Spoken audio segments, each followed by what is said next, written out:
dealing with the last. Let's do our intros. Like, share, subscribe, hit the super chat on your way in. Hopefully you guys can hear me, right? Shout out to you, Toya. What's going on, Longo Savage?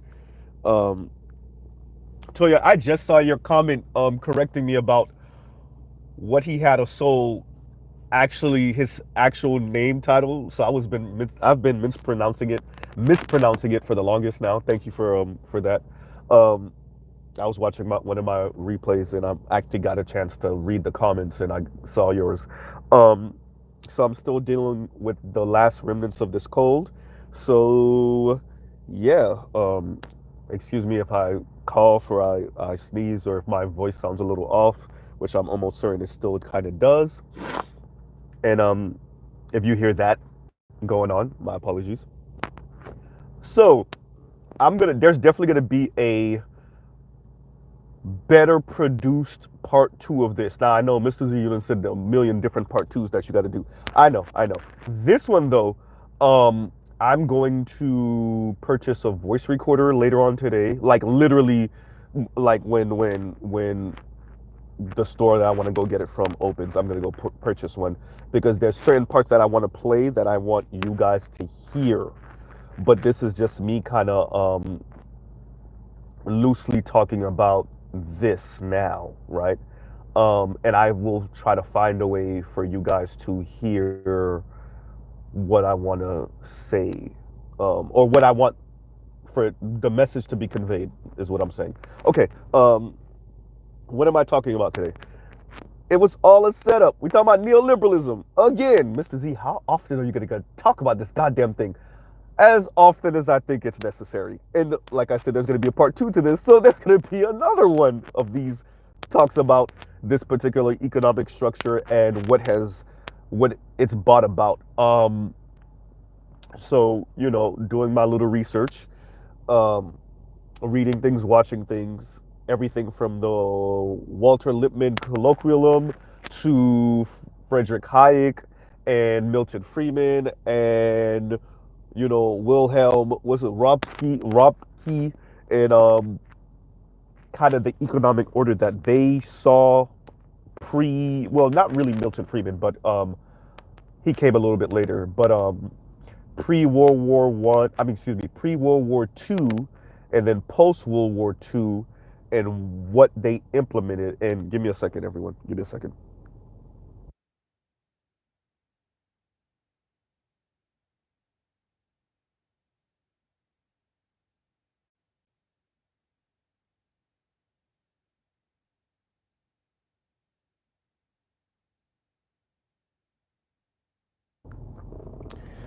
Thank you for that, TurboCat.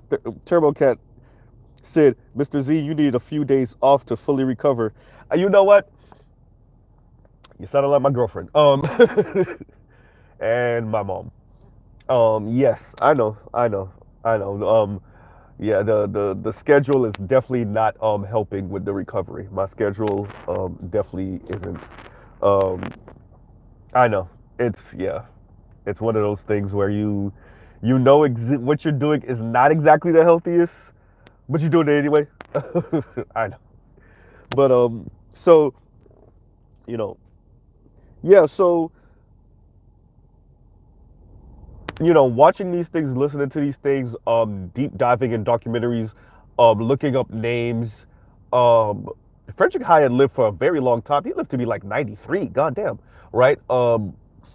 You know, you realize it was a setup from the jump, and even the people that were, you know, even the people that created this or that they didn't necessarily call it. Well, most of them. Let me take that back. Many of them didn't actually call it neoliberalism, right? Um, Not all of them called it that, by the way.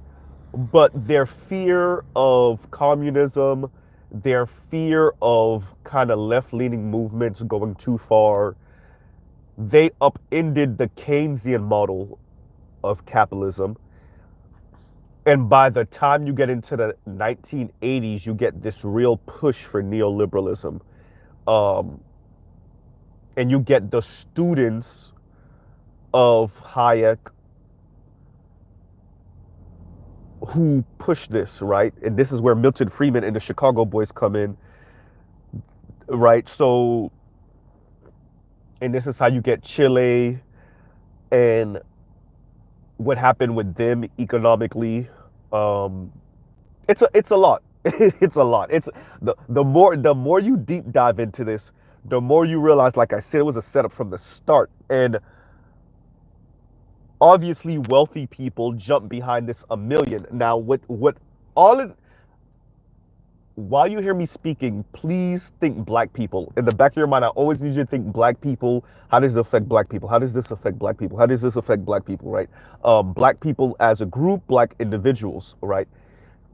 And one thing that stood out to me listening to these things is the concept of you will be embroiled in competition, like forever competition, right? Everything is a competition, and no one can stay out of the competition. I want to stress that. Everything is a competition and no one gets to not compete. You will compete, right? And that is what I found frightening because it reminds me, like I mentioned to you guys before, and I'm gonna butcher his name again, um, um, Pikaj Mashraf. Anyway, the Indian author and how he spoke about the age of anger, right? And India kind of being thrusted into this neoliberal kind of paradigm and what it's done for the average Indian person. We're not talking about the elite or the rich Indians, right? And we are talking about the Indians in India, the Indians in India, excuse me. Um, so yeah, in that competition, even for those that would rather be on their farm, marry their women, raise their children, and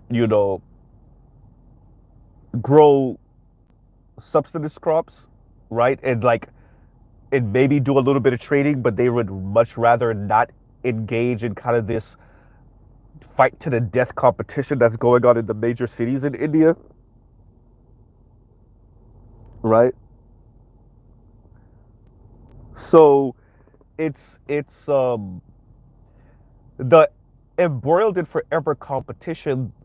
I don't know how many of you heard what I heard, but when I heard that, the first thing that came to my mind was black men and black women fighting on the bottom for the crumbs, and how it's done on purpose. And as a matter of fact, that's what's said, right? Individuals fighting for like, and even Margaret Thatcher kind of spoke to this, like, you know, your self-interest and knowing that others have their own self-interest, and everyone's just competing, essentially fighting for the crumbs. So all of us are on the bottom fighting for the crumbs. And so when I hear people say, y'all acting like crabs in a barrel, like, yeah, Negro, that's the game right now. It's literally purposely designed to be that. You know, you ever speculate something or you guess something or you're like, I don't know. I think, do I see what I think I see? And then later on, your your thoughts and feelings are confirmed, right? And it's not just it goes more, it goes from being speculation to being, oh, okay, so that what I thought it was or what I felt it was, it actually is. And it's not confirmed by another biased party. It's confirmed by history or by facts, right? That's something you heard from. I'm not talking about your your favorite content creators on YouTube selling you something that you want to hear. That's not what I'm saying. I'm saying it's confirmed by history, right? So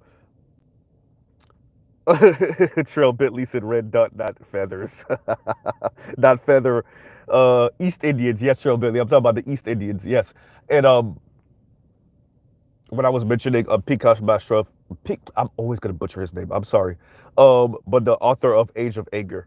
Um, but yeah, so this constantly competing and how neoliberalism hit um the entire planet really, but coming out of World War II, these people were already trying to upend Keynesianism and they finally got their way by 1980 or so, somewhere thereabout. And really, it was the late 70s, but by 1980. And so everything switches that direction. I often, you know, I'm also working on my. I know I'm pretty good at it, but I'm still working on conveying a message. Because oftentimes, what I mean by that, I know people are like, what are you talking about? And I know I sound scattered. Oftentimes, when people speak about how the left isn't standing on the principles it purports to have, or the right is not standing on the principles it purports to have, and there's almost this melding with the only things we're really arguing about is like I always like I often say, the culture war.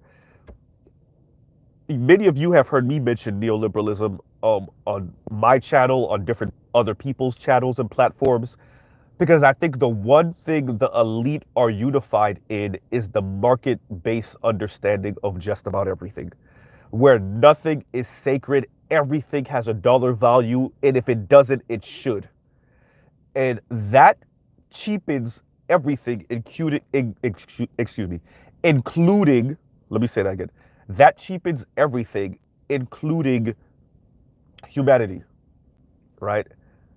Nothing is beyond having a dollar price.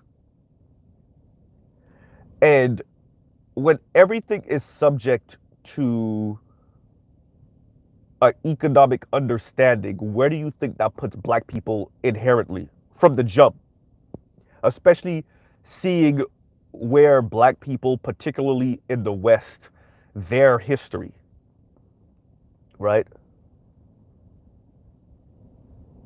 So it gets real ugly and real dark real fast, right? And the reason why, you have these economists and these social engineers meeting up, coming up with this kind of economic concept, and then uber wealthy people jumping on it fast, quick, in a hurry, it's because this is beneficial for them. If you force everyone to see themselves as essentially a walking business, and you're a billionaire, you understand you're going to eat their lunch 9.99999% of the times out of 10. You know you're going to win, right? And this is how you get the crushing of unions, and this is how you get, um, what else would I say you can throw in there? This is how you get a lot of us with the LLC language. And like, people have heard me kind of poo-poo that. And those of you that really understand what I'm saying, understand I'm not speaking about like Artisan MC with his comic book store. I'm not speaking about some of us who, own something. I'm speaking about the insidious, cold nature of forcing people to compete with you because you know you're Mike Tyson, right? You know you're Michael Jordan, and you're demanding that everybody play basketball against you, right? You know you're Mike Tyson, and you're demanding that everybody jumps in the boxing ring with you, right? That's the game, right?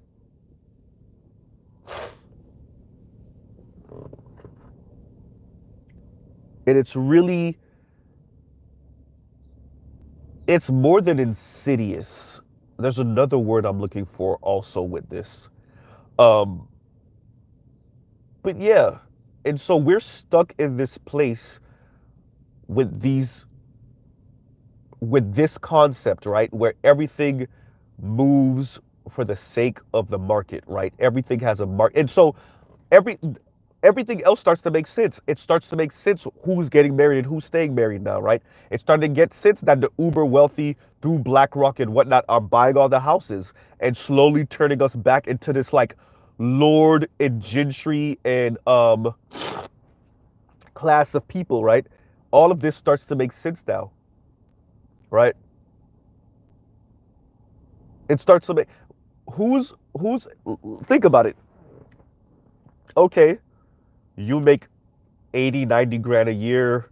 Your lady makes some 70 grand a year, right? Or you make 100, you make 110, your lady makes 80. You can live that life. But your brother and his girlfriend, and your brother was raised in the same home as you with the same parents, and he's not wayward. The only problem is he makes 45, right? And his lady makes 35. It's not that they won't only not be able to buy the same type of home in the same type of neighborhood as you.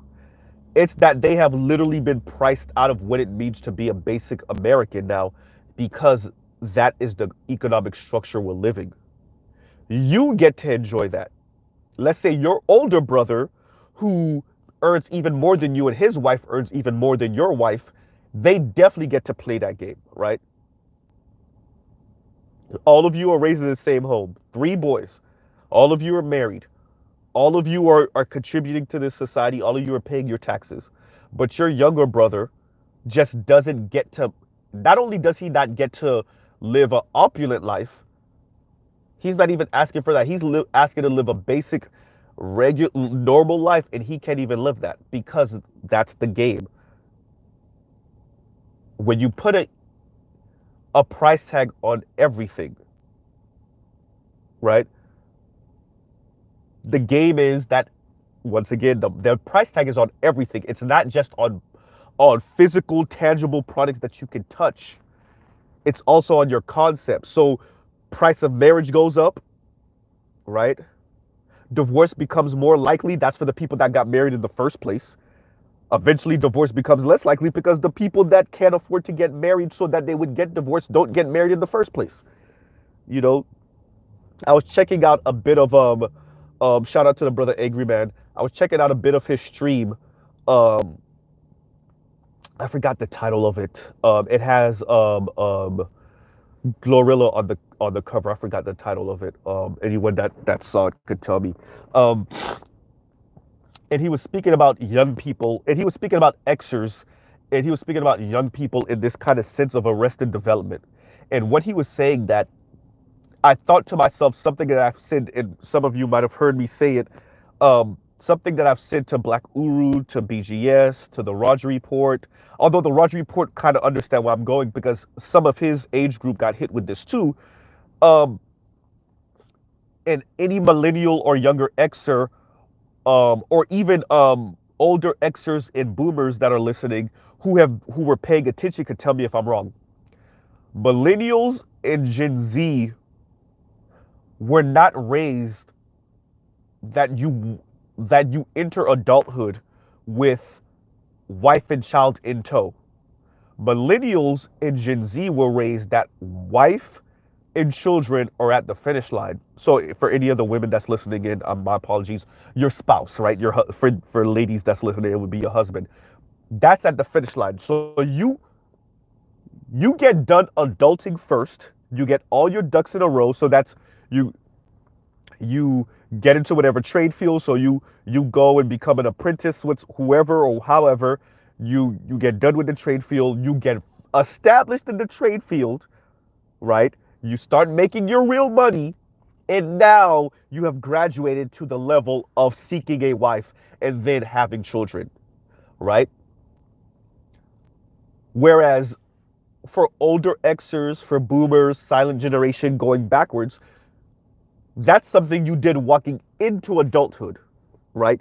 You walked in the door of adulthood and you were getting married and having children, right? Where when the game changed, I don't know how many people were paying attention. So now many people, and I get where Angry Man is coming from, where it's this sense of arrested development. And I'm not saying there's not certain things that's wrong with some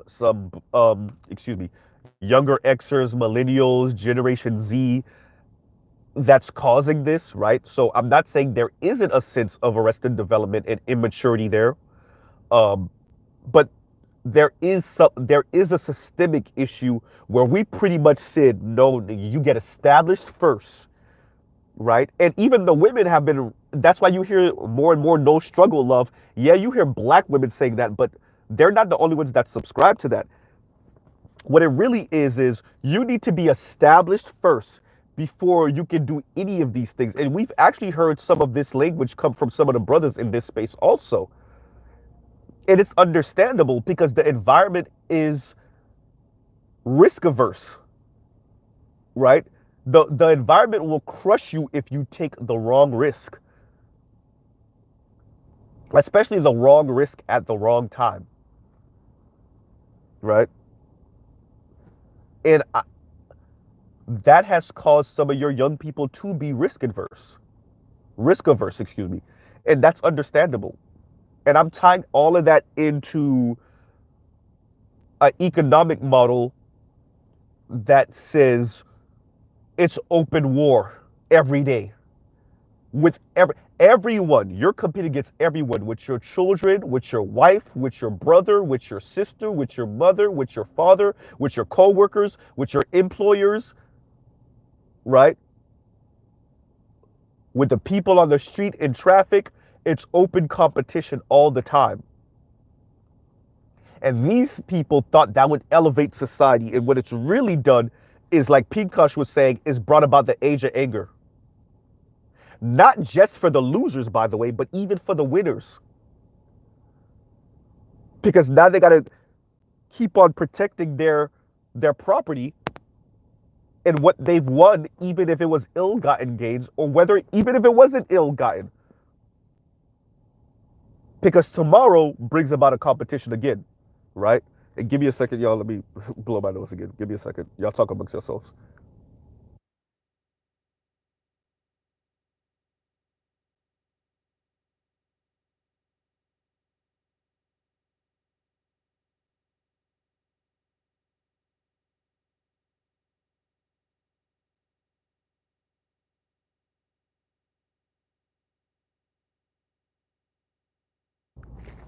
All right, we're back. We're back.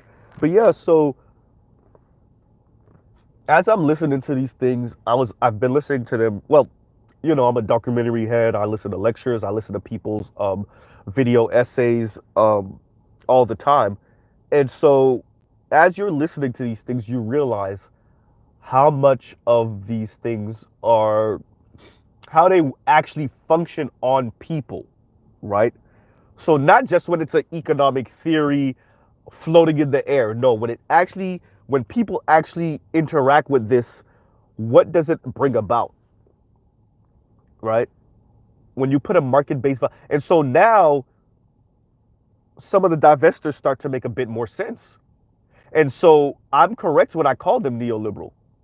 And FD, shout out to the brother for this actual one thing, when he called out the divestors for having a neoliberal understanding of everything, of life, right? And it is that. And so, but there's a flip side too. There's black men's neoliberal understanding of women. And where does that put black women? See? You see how it got real ugly real quick? Right?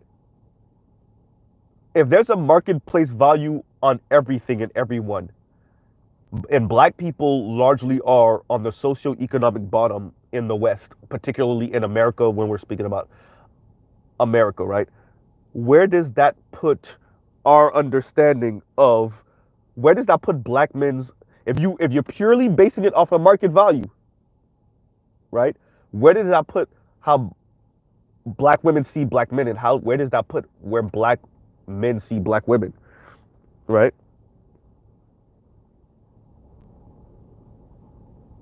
And if it's open competition all the time, doesn't that explain much of that divorce rate? And who's filing for divorce and why?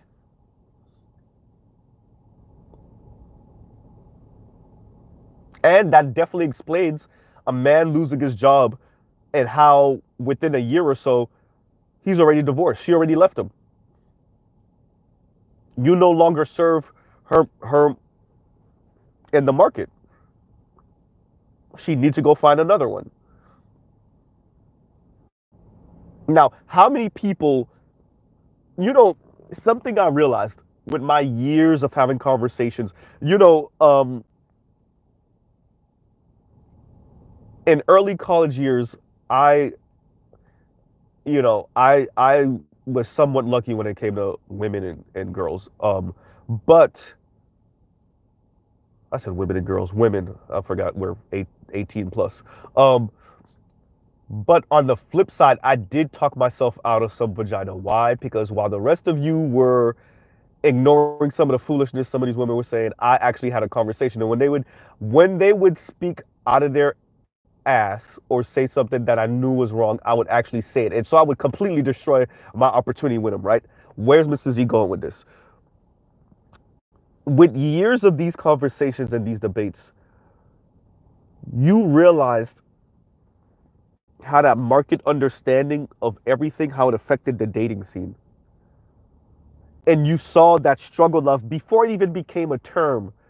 You saw the concept of struggle love and what women were not going to settle for. And you understood where it was coming from, right?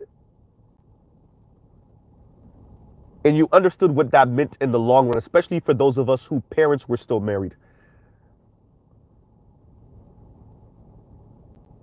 And all the young people that are not married, and I'm tying this to what Angry Man said, and I'm tying this to the larger concept of today's broadcast. But you know, what we see as arrested development, it's not fully that. It's also your children, whether they realize it or not. And I don't want to lose this point. Um, some of us do things thinking we're that unique and thinking we're doing things like, no, this is just me doing it. No, there's like a million of you doing the exact same thing because it's systemic. We're all responding to the system. And so, perfect example, y'all know Mr. Z, like when we speak about LGBTQ black women in the black community and how many of them actually think they're with their lover, I guess, um, out of straight love, and not realize y'all are like the most same-sex loving group of people in America, and like these are the reasons why you think you're better than your black male counterparts. The non-black men are too damn racist, and non-black women are also too damn racist, et cetera, et cetera. But they can't hear that because they're just looking at it through a straw. They're looking at this thing myopically, and they're feeling their way through. So they don't want you to tell them that they're just one of another how many millions or hundreds of thousands of black women across the country that find themselves in this exact same position at the exact same time, and that's why they're responding like those other black women are responding, right? What I'm saying is sometimes we do things thinking it's just you, right? Sometimes you feel things thinking it's just you. Sometimes you say things thinking it's just you. But if you just lift your head up just a little bit and look around, you will realize how many other people are looking and sounding and moving and thinking and feeling just like you. And that's when you realize it's not just an individual issue or problem. It might be something systemic. Now, all of you could be wayward. I'm not saying it's not that completely, but it might be something bigger than just whatever you want to do. Are you doing this only because you want to do this? Or circumstances in life brought you to this place? And if circumstances in life brought you to this place, did it bring others to this same place at this same time? So when Angry Man speaks about arrested development, right? And you guys have heard me use that term also, and young people, and how Xers, especially older Xers, how they responded to the environment compared to younger Xers, millennials, and Gen Z. Can we be honest about why what's going on in the environment that brings this behavior about? Is it just your single moms raised y'all to be immature brats and your single moms raised the boys to be the girls? Y'all already know Mr. Z definitely agrees with a lot of that. But is that the only thing that's going on? Now, tying that to the economics of it all, we put the bar too damn high in the expectations, right? like, I know we're in a space, many of us have certain conservative views. We're in a space where you rise to the challenge no matter what and you defeat it. That's just not what's going on. It's that simple, right? 1/3 of your young people under the age of 30 still live at home. I think it's one, what is it, 1 out of 6 or 1 out of 8 or something like that of your people under the age of what, 35 or 40 live at home. It's not a huge amount, but it's still significant, right? Now, are you trying to tell me 1 out of whatever it is, 9, 10, or whatever, all those people are immature? No. That that what's happening is the air quotes winners of this game are hoarding all the wealth. This is how you get Richard Reeves with the book Dream Hoarders. They're hoarding everything.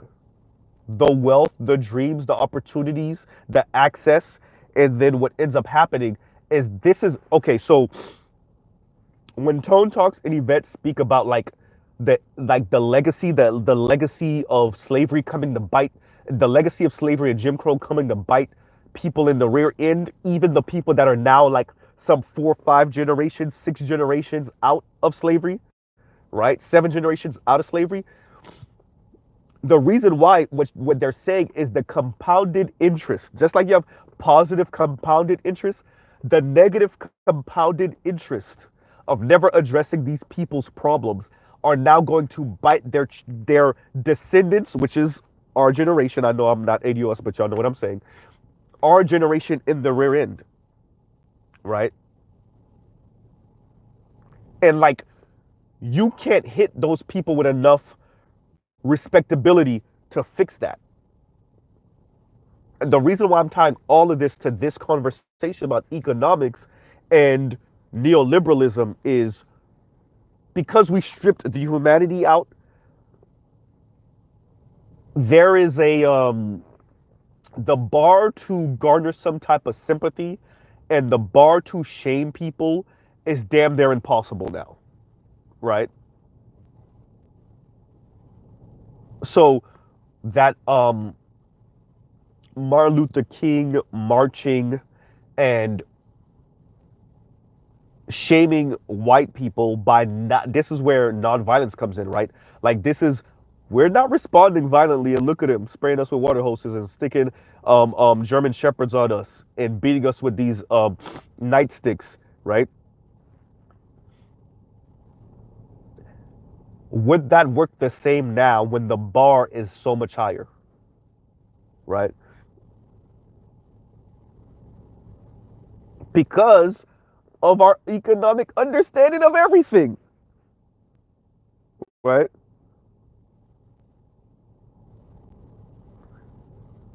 Does that mean that human beings have been completely socialized not to be human? No, that's not what I'm saying. I'm saying when you put a marketplace valuation on everything and everyone, you yourself will start to look at yourself a certain way, and you will look at others as products, right? Listen to the critique. You know, this is why I like to listen to divestors. Whether they realize it or not, they are walking cans of white neoliberal access. The way they think, they are the children of Milton Friedman. They really are. Because listen to what they say when they critique black men. Listen to what they say. What have you built? Right? What have you built? You're not a provider. Yeah, they talk that protector talk. What have you provided? You don't provide anything. What have you built? You're conquered. Listen to that. Who speaks like that? White men. Right?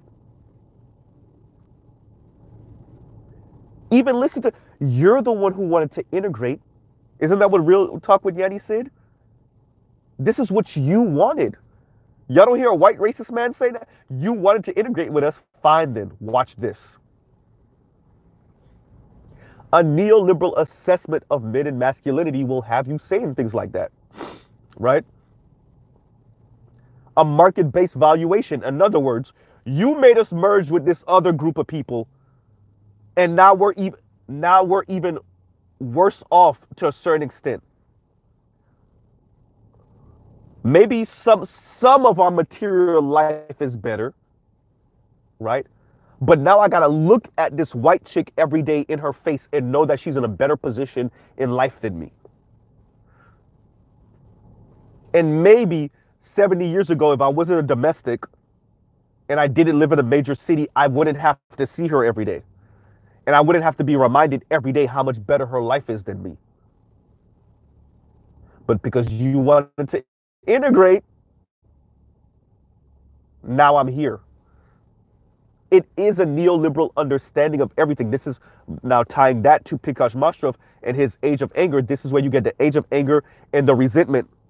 Cashapp MrZBlackneffect call it resentment. I don't know why he pronounces it like that, but or he's saying another word. But this is where you get the resentment, right? Primarily towards people of your same group. This is how you get the crabs in a barrel reference, right? Y'all like, share, subscribe, hit the super chat. And if we are embroiled in this never-ending competition, then the position that black people find themselves in makes so much more sense. Us being sabotaged, right? I'll give you probably, I'm okay, I'll say it. The East Asians in particular, South Asians also, understanding the game in America, right? And siding with who they sided with. Particularly when we're speaking about affirmative action in these colleges and universities, right? And them considering some of these other things outside of, just your academics. Now, could the Asian community have gone after legacy admissions? Yeah. Would they have failed? Probably. So they decided to go after the smaller fry, not just in power, but also they decided to go after the smaller piece of the pie, right? Affirmative action, if it was beneficial to black people, which we already know, especially black men, it wouldn't be as great as that legacy admissions, particularly for the universities that these particular people want to attend. The Ivy Leagues, the second tier, the notable schools around the country. But in their coward ass assessment, they decided to go after affirmative action instead of legacy admissions. Right? Tying that all into the subject, you understand what's going on in the society. You made a calculation because we all are operating off of this competition. So we're not, once again, Asian assessment, we're not gonna try to openly compete against white society. We know where our bread is buttered. As much talk as we do, and as much as we embrace this model minority concept, we know where our bread is buttered. We're not going to go after the elite whites. We will go after these black people, though. The handful of them that actually benefit from affirmative action, right? Which makes sense when neoliberal assessment, right? We're all mini walking businesses.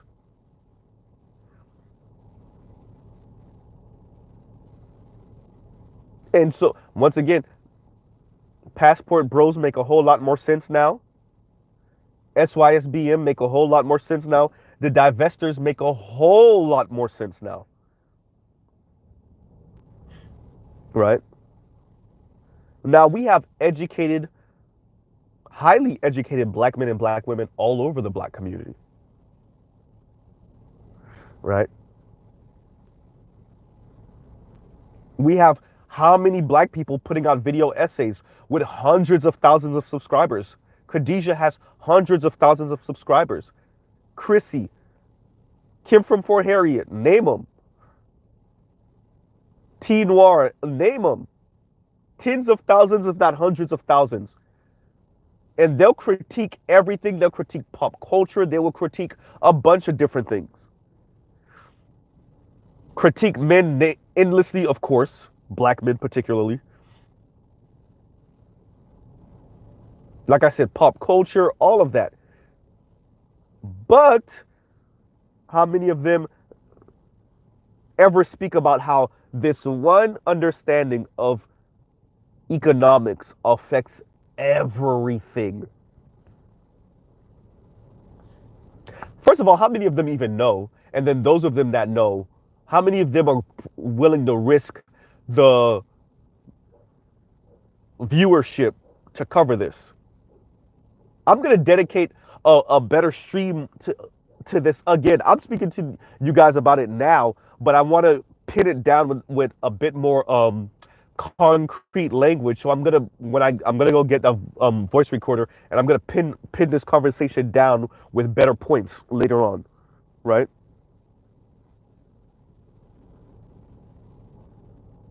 K Dot says, wait, let me. Okay, the comment moved. K Dot says, how divestors make sense.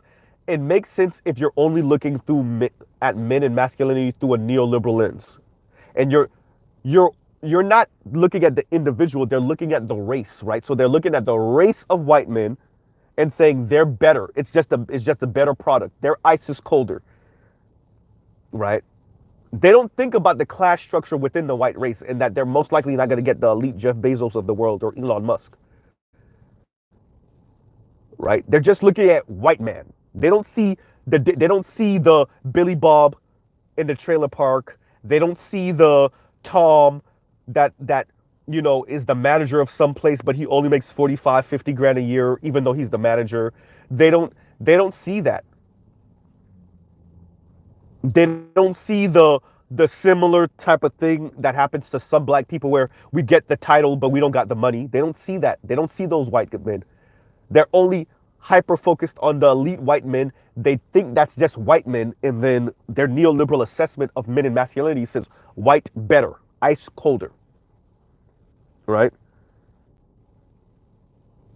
K Dot asked, did you see BGS's latest video? Which one?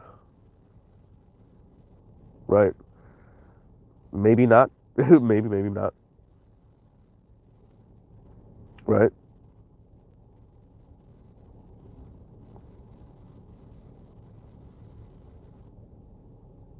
You know.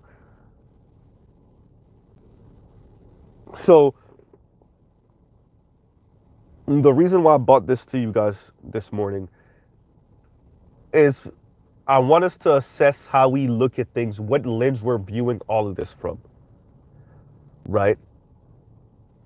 Because me being in my mid-30s, we were raised with this lens. This is the lens from which just about my entire generation views, especially of Americans, views the world. And I'm coupling that with what Angry Man was saying about this arrested development. And then coupling that also with what I know about how many young people are staying at home with their parents and, not getting married. Shout out to the brother, AB Media, who sent me, was it AB that sent me something from Better Bachelor? I think it was him. And, speaking about this and speaking about young people, it wasn't just speaking about young men, but speaking about young people kind of buying more luxury items, according to a report from Morgan Stanley. And that's because they have this kind of excess money because they're not paying rent or mortgage. Yeah, because they can't afford it, right? Like, I detest, and this is going right back to the neoliberal understanding. I detest attempting to force someone to play a game they know they're gonna lose.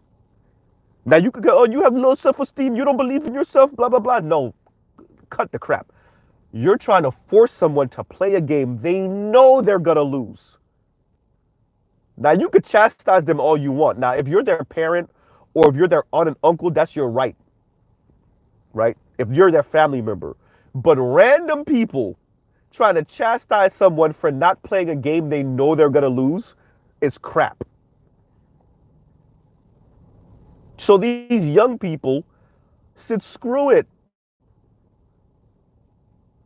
I'm making $35, $40, $45,000, $50,000 a year. At my current level, I'm kind of stuck in between a rock and a hard place, between student loan debt, this car payment. I didn't get something extravagant, right? I'm driving maybe a newer Corolla. It's nothing crazy, but still, I got to pay this, right? A newer, if I'm lucky, I got an Accord. I have my student loan bills. I have my cell phone. I have whatever I'm subscribed to, my whatever YouTube account, like, yeah, it's like $10, $12, but my Netflix, right? I have these little bills that's coming out, but all of this comes up to how much money a month? So going back to school right now is unfeasible, right? My career path isn't the worst in the world, but owning a home at $400,000? No. And if the young people make the right calculus and say, yeah, this is probably not in the cards for me, at least in the short term. And they decide, especially if they're saving some type of money, right? They're saving some dollars, but they decide to spend some money on themselves and own nice stuff, and then we chastise them for that? Oh, no. Because our society refuses to admit that the game is rigged this much right now. Not saying it's rigged to impossible. It's not rigged to impossible. But how rigged it is now? And then, the reason why Mr. Z brings up that marriage rate and why people tend to get married and who's filing for why people tend to get divorced and who's filing for divorce is to show you how much money has seeped into everything. And it's always been part of our society. I mean, we know what country we live in, free labor, slavery, and all, Jim Crow, hoarding of wealth for white people. They letting Italians and Irish sneak in the door last minute. We know. But what I'm saying is, with neoliberalism, you get a even more exaggerated, supercharged, turbocharged version of what was already not that great about capitalism, right? What was already not that great about capitalism got turbocharged. Because you had Keynesianism before the fact, right? Before this.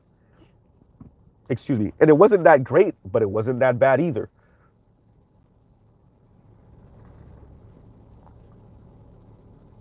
Right? So the reason why I bring up the marriage rates is to show this thing has seeped in so much. You couple that with everything else. Yes, with the participation trophies. Yes, softer generations. Yes, all of that. And then add on to that a risk-averse couple generations. Understandably so. That's the part that gets me about some of the elders, is they act like they don't understand where the fear comes from.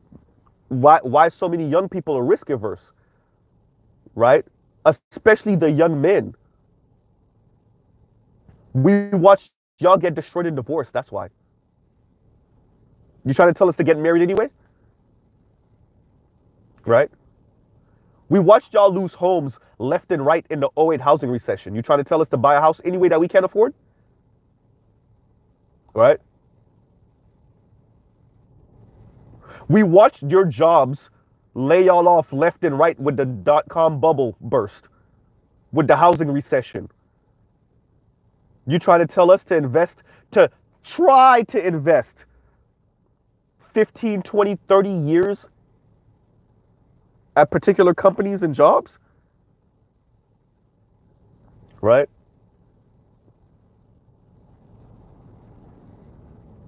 We have to stop acting like these young people aren't responding to the environment also. And in this respect, it's not just the single mom epidemic,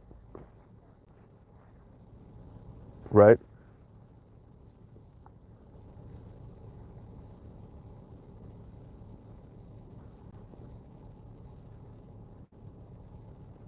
My gripe with much of this conversation, and shout out to Angry Man, because Angry Man he hit the nail on the head when he was getting on people pretending like they don't want what they want, right?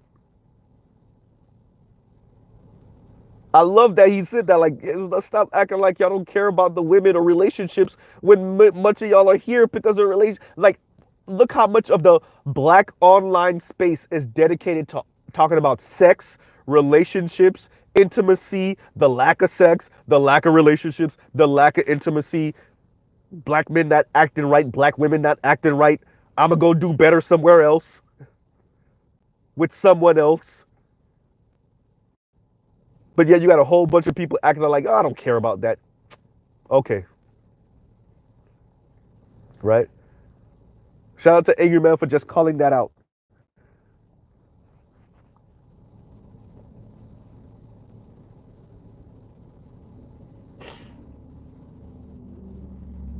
But Angry Man, I really don't want a Rolls Royce. If I got money right now, I really wouldn't want a Rolls Royce. I'm not just saying that because I can afford one. I cannot afford one. But if I could afford one, I still wouldn't get one. That was one of his examples. Or did he say Bentley? I think he said Rolls Royce. The people, I don't want a Rolls Royce. Yeah, that's because you can't afford one. You're just saying that because you can't afford one. Right.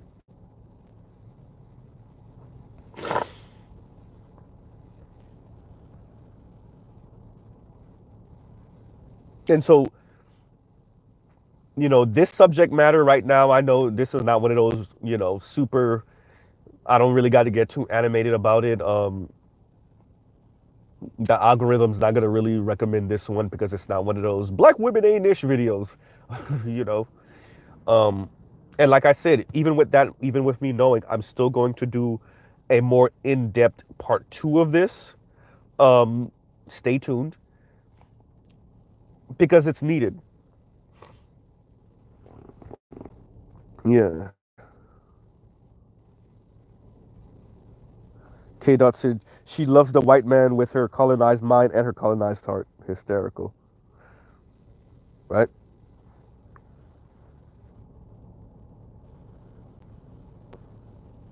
And so everything is moving in this one direction,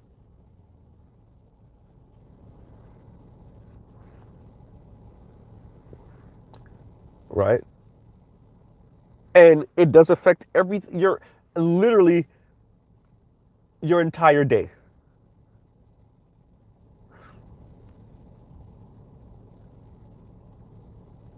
And what was interesting is when you listen to these people kind of debate this subject, neoliberalism, they openly said like the government is going to be here to protect the competition, but to force you to essentially compete, number one. Number two, they really wanted to shred all of the safety nets, all of it, right? Like the government is just going to be here to usher you into the competition, but then it's all out war after that.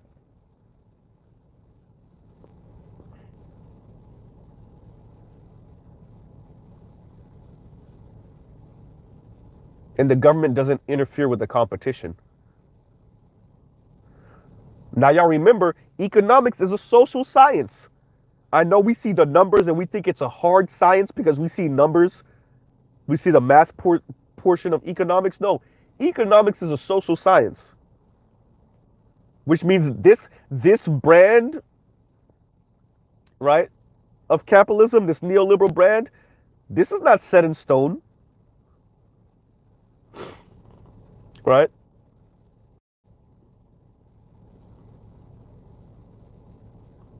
But when we signed up for this is what you got.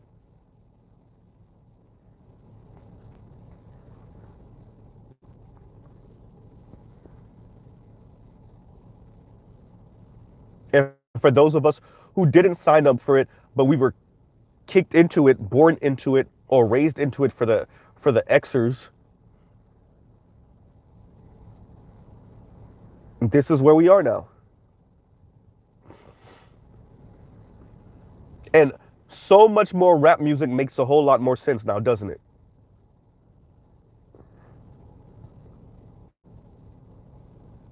Right? Some of the way your friends talk makes a whole lot more sense. Now, does everything seen through the market lens. Even though black people largely are losing with that lens. Ooh, damn, Mr. Z. Yeah, I said it.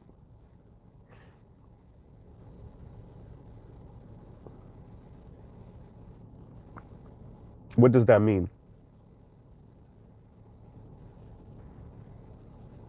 Right?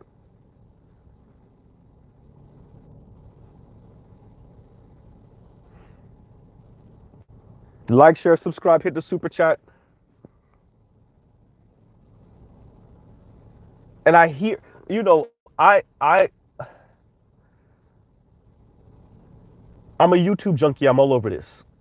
And I'm tired of it just being the extreme left that talks about neoliberalism in the black community. When it affects all of us, even the conservative brothers, to me, should at least be talking about this. Right? Especially if you come to the right through some type of religious um inclination, right?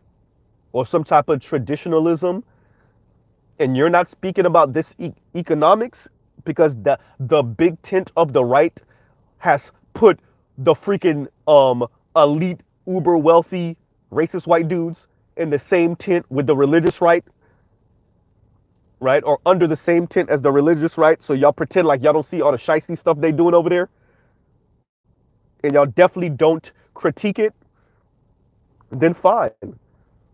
But to not speak about how, okay, you raise your children right, you're married to your wife still, everything's on the up and up, right? Your son and your daughter went to college and university out of state, and everything's on the up and up. And your kids still keep on hitting you up for money every other day because they're broke. And your youngest, who's 25, 27, move back in with you because he's broke. What you think that is? No, he went to college, he got his degree. He didn't get a degree in basket weaving either. He makes okay money, but you live in LA and okay money ain't good enough. Or you live in Miami and okay money ain't good enough. Or you live in New York and okay money is not good enough.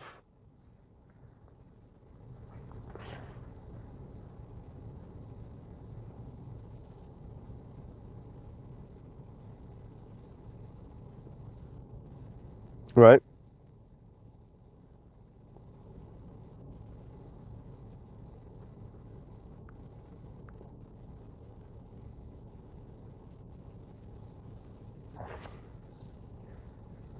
These, excuse me, y'all.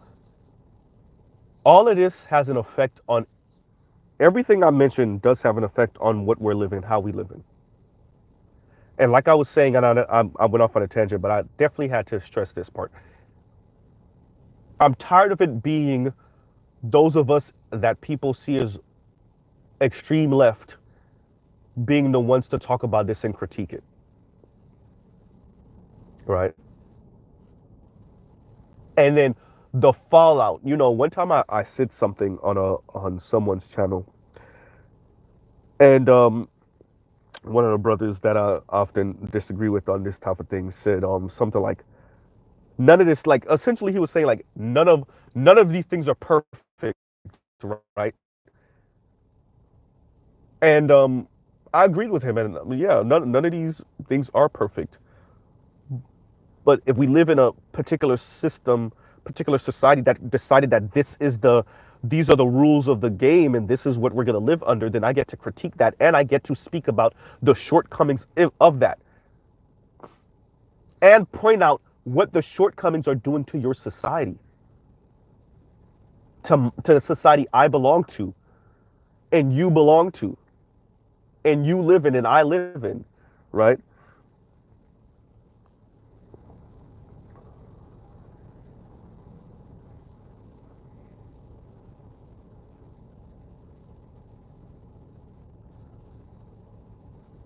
Right? So we've watched as person after person. And I think Green Gorilla did something on neoliberalism. Also, did a couple of street, and I'm gonna go back and listen to them. I remember listening to them before. I'm gonna go back and listen to them. Um, it's a lot. It's a lot, right? Um, yeah,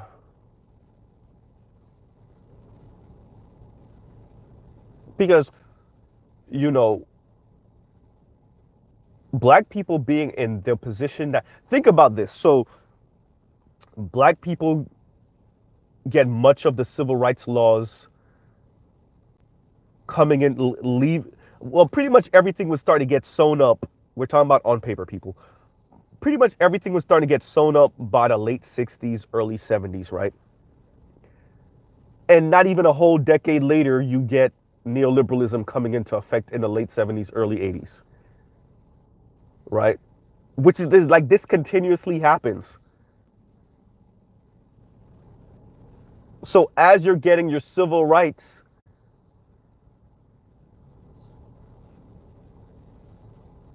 these other people are telling you, oh, by the way, now everyone's a product. Sell yourselves. Compete with each other to the death. What?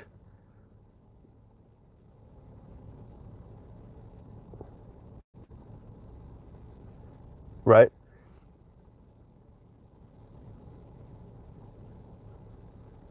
And so now you're here,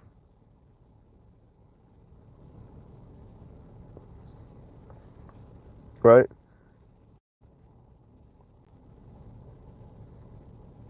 And it does affect everything and everyone that you're coming into contact with, not just black or white, right?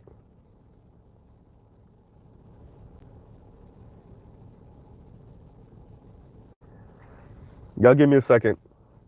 Y'all talk amongst yourselves.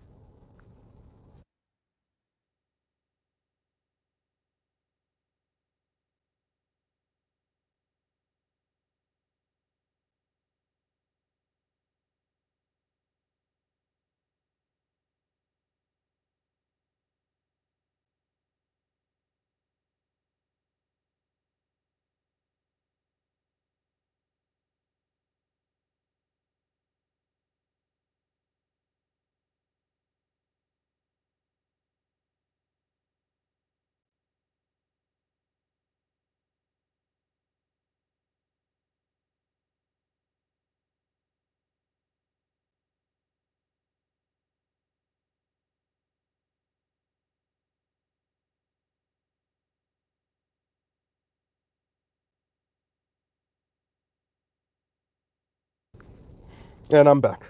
Mr. Z still here, right?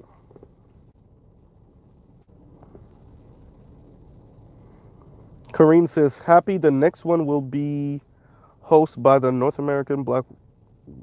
By the way, I think this solidifies what people are saying about the Great Reset. Hmm. They are already trying to program us to think North America, one country. You know, press the damn mute button by mistake. My apologies, everyone. Because when you hear the you will own nothing and you will be happy, right? And people like got into their tinfoily hat, um, concept of this, and I don't blame you. I don't blame you. If you was messing with the tinfoil hat when it came to that, I don't blame you because I did too, a little bit. Um, but what got me wasn't that as much as it's something I shared in my community chat a couple months ago. One of the CEOs or founders of one of these companies, like a junior BlackRock, but essentially doing the same thing, right? Um, Buying up all these homes and putting them on the renters market. And when he was being interviewed, the interviewee said it was like, so you're gonna, do this, and so people, and he essentially like said it with a smirk on his face, right, with a grin.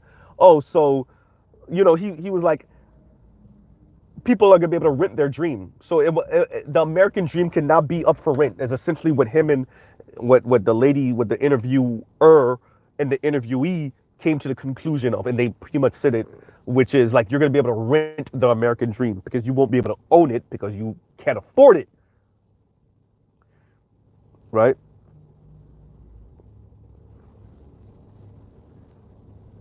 And like that to me is kind of where we are, right? Not even kind of where we are. Sorry, where we are. It's not kind of where we are. This is where we are. Buying up home. These people are. Think about what Mr. Z is saying.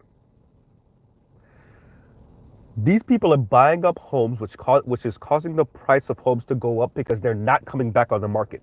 So let's be very clear.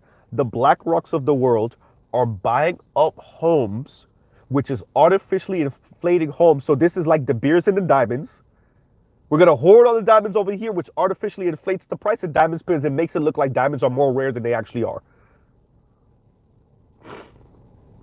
And we get to artificially set the price of diamonds.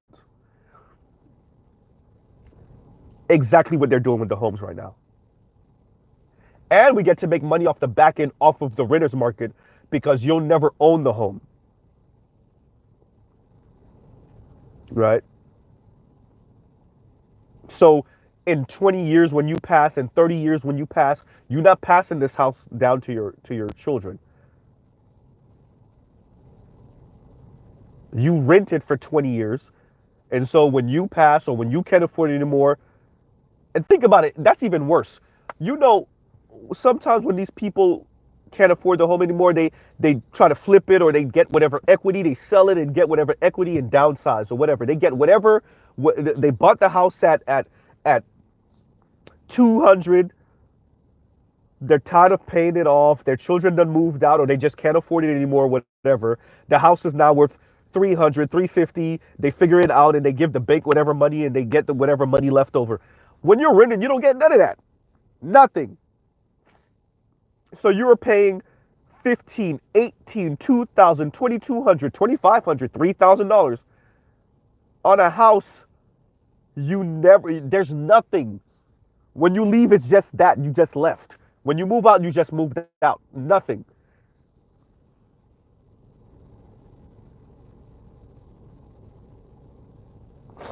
Right?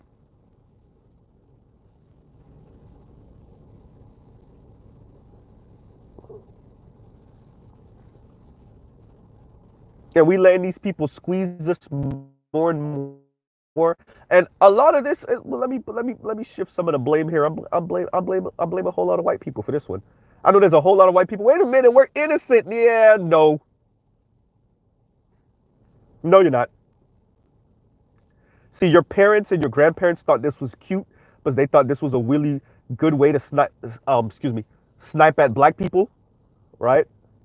To spite black people, to get black people back in line, and then turned around and bit you in the rear end. Excuse me. Excuse me, y'all. Give me a second.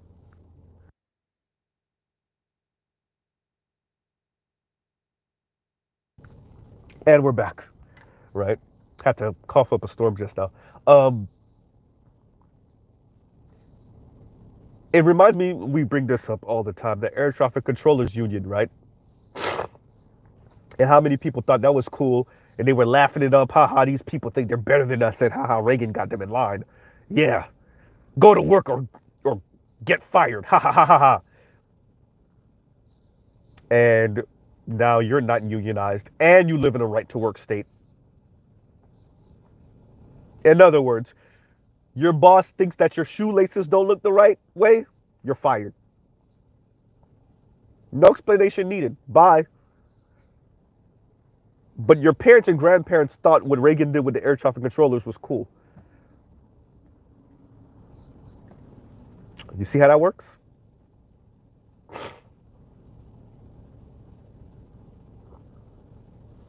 Y'all didn't realize what was coming down the pike. Y'all didn't realize that was part of neoliberalism, crushing unions.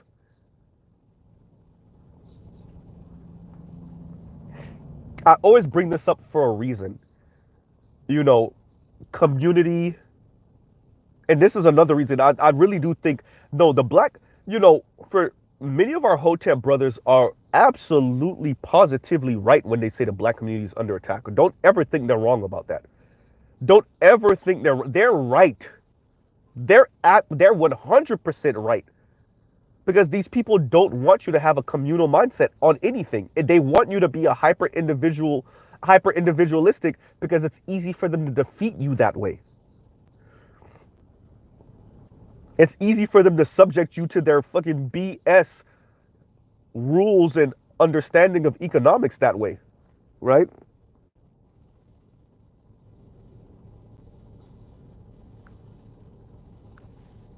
Y'all like, share, subscribe, hit the super chat. So don't get it twisted. These people do, they don't want you to have a community mindset. This is why you heard them see them salivating on that Morgan Stanley memo, speaking about how many women are going to be childless and single.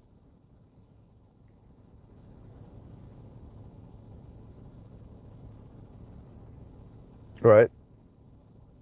They're also trying to figure out how to get money out of they're like, oh, wait, we're going to make money off of these young people, right? Okay, they're not buying homes. That kind of sucks. But luxury items, okay, great. We'll get money off of them on the back end when their parents finally kick them out, right? And they're forced to come out here on the renter's housing market. We'll make money off of them eventually off of that, right?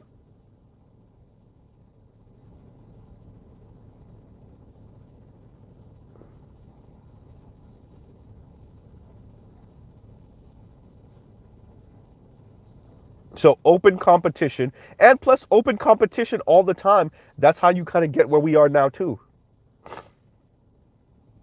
We keep on thinking, yeah, but it's supposed to be community versus community. No. These other people, they don't do what we do. Whenever brothers and sisters say that, I'm like, look, are they a bit better than us on this? Yeah. They weren't also sabotaged the way we were, but that's a whole different conversation. But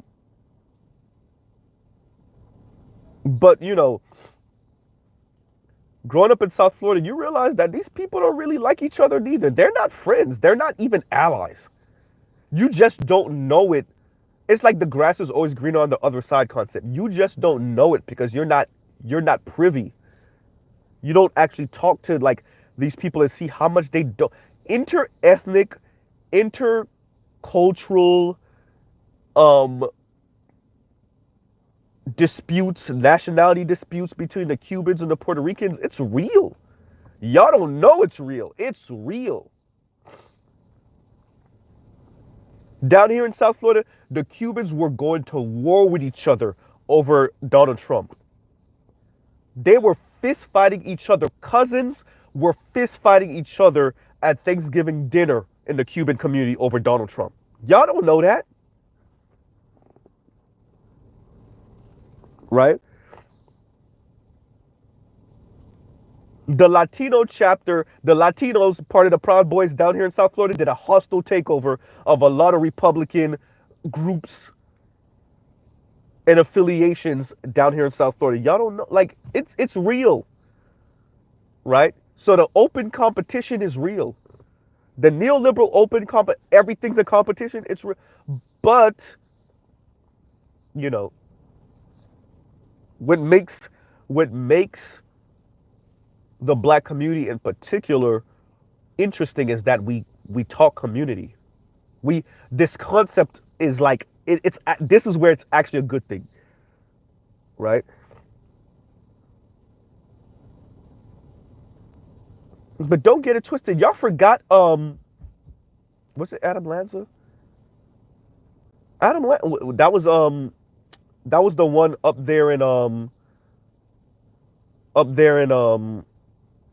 was that Connecticut, right? Or something like that. Yeah, Adam Lanza, I think he didn't speak to his older brother in like 3 years. He hadn't seen his father in how long, right? These people aren't as connected as you think, right?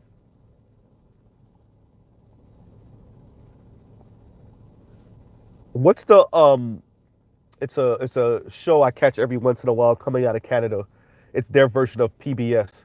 Um and the host covered an episode with about family estrangement and how children and parents go sometimes years, they have a fallout, they go years without speaking to each other, siblings go years without speaking to each other. They were focused on white people, really, right? That open competition is real. And like what's interesting about these things is like no one tells us, right? So like for those of us born post 1980, no one told us, hey, okay, there's a new economic order. Z, wake up, listen. There's a new economic order going on all through America, all through the West. The economists decided what everything's going to look like. They decided what love is going to look like. They decided what you're going to value, right? They put a dollar valuation on everything. And so now it's open competition for everything. Oh, and by the way, we put a dollar value on you and your family, right? There's a dollar valuation on me now too, right? And by the way, if the society deems you lacking, you have to deal with the worst fate because you're not worthy. We decided that your valuation is not that great. So, anybody born post 1980, anybody want to tell me I'm lying? How did you come to this understanding of what's going on with this country economically, with this society economically, with the West economically, right? And what that means for you in your life before you even start talking about the macro.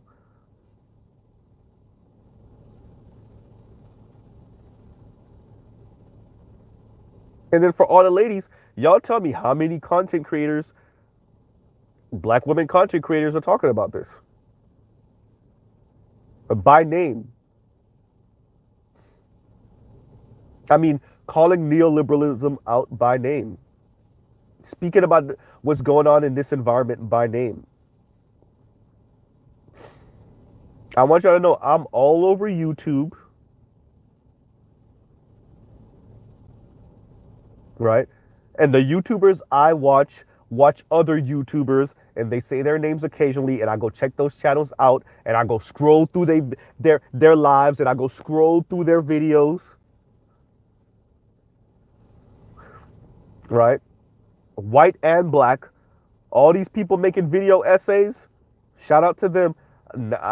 Some of them have great takes on a bunch of different. Look, Mr. Z will even listen to people I don't like and be like, "Oh, that was a great take. That was a that's great analysis. That's great." Right? But many of them are not they're not talking about none of this. Even though literally their channel exists because of this, or what they're speaking on, or what the dominant theme of their channel exists because of these things, but they don't speak about them, right?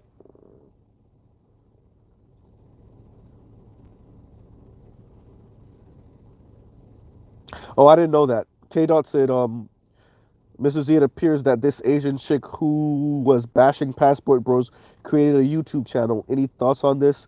I think I know the Asian chick you're speaking about. I think, but no, I don't. I don't have any thoughts if she created a channel. Whatever, you know. Everybody's trying to get their little 2 cents and dollars in and whatnot. And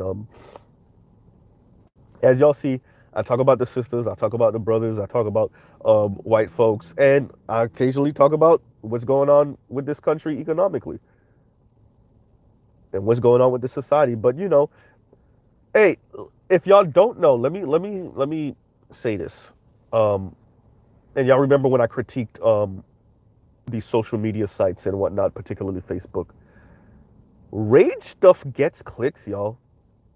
It gets views, it gets donations, and what people are most enrageful of right now is their lack of companionship, their lack of intimacy.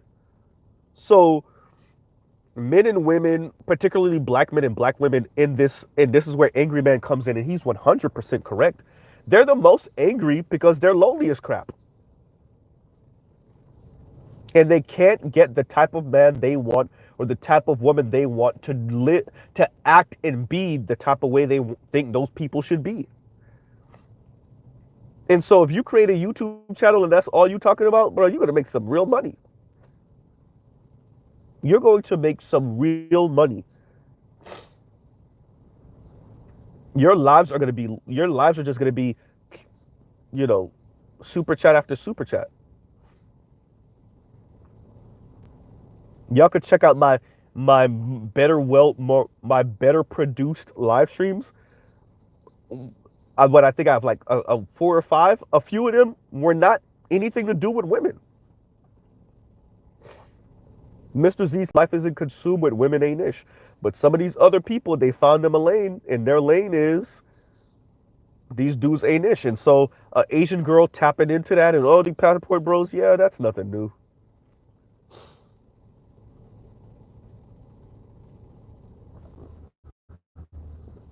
Oh, Detroit, I already know. That's been on and off for a few months actually.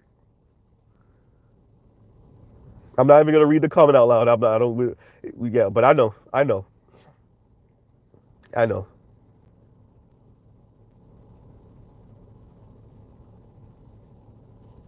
Right.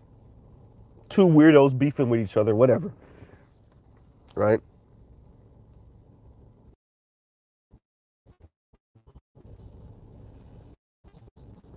Thank you for the super chat, Stan Shelton says, living in FL, South Florida, y'all. Living in South Florida gives you unique insight to all manner of Hispanics, Haitians, religious communities, whites, blacks, New York, New Jersey, transplants. Exactly. Boy, y'all Northeasterners moving down here. God damn it. That's also killing our housing market. Um, um, Let me go back. Whites, blacks, New York, New Jersey, transplants, housing trends, transportation, luxury spending, etc. The luxury spending part, that's another one, right? Stan, tell me if I'm lying. You see, even if they're rentals, you see so many expensive cars in South Florida, you almost think you can afford it, right? You almost think you can afford it. You see, let me tell you how crazy it is, right? For all my for all my gearheads or close to gearheads, when the bubble-eyed SL bins, the hardtop convertible bubble-eyed SL bins came out, and the SLK, which is the smaller hardtop convertible bins, they both, Mercedes Benz. That's when Mercedes Benz first went from the soft top to the hardtop convertibles with their cars. You know, I saw more in South Florida. I was a kid at the time. I saw more SL Benzes than SLKs, even though the SLK is like two times more expensive.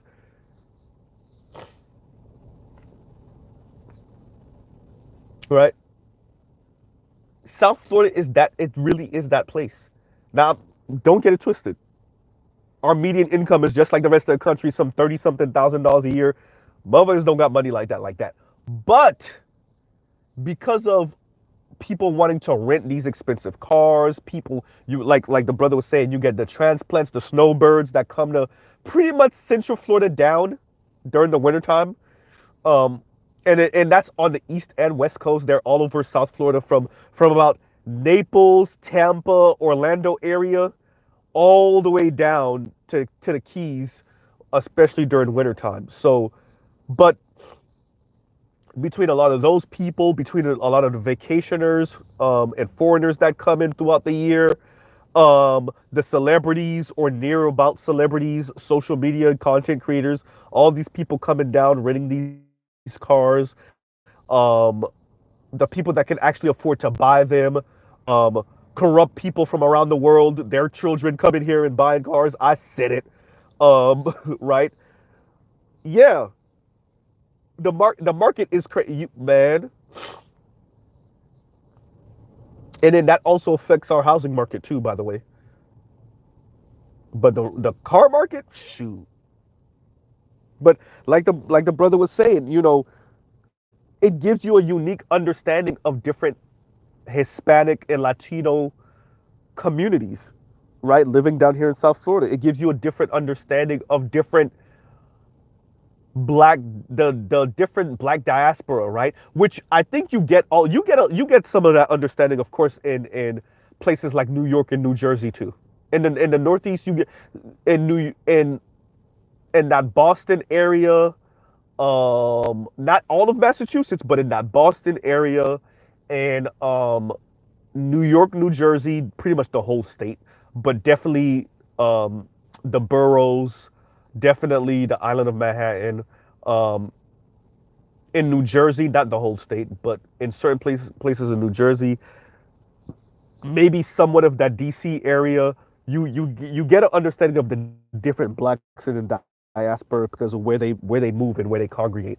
Um, but yeah, South Florida does give you definitely a very unique understanding, and definitely when the brothers said the religious communities, that's definitely true also.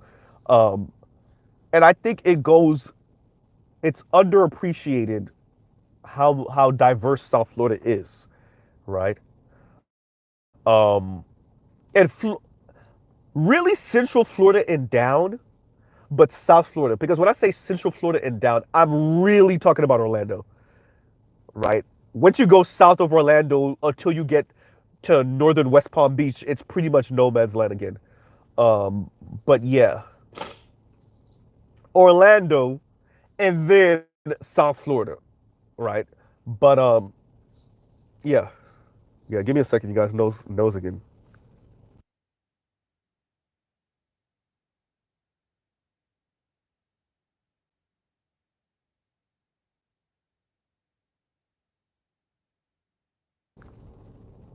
Yeah. Charles Bentley said DMV. Yes, DMV. Yes. Charles Irby said Northern New Jersey. Yes, yes, right. And you get to see how these things interplay and interact. I think, shout out to those brothers and sisters that live in the Black Belt, all across from Louisiana across to North Carolina, all Tennessee, all that area, Georgia, Alabama, Mississippi, North South Carolina, Tennessee. Um, you know, your dichotomy oftentimes is white, black, and some Mexican, right? And I'm not trying to belittle the brothers and the sisters that live in the Black Belt. Um, and your houses are oftentimes spread apart, and whatever. And it's a different game. And some of y'all got the prefab homes, um, and it's a different dichotomy. But once you get into the major cities in a state like New York or in a state like Florida, bruh,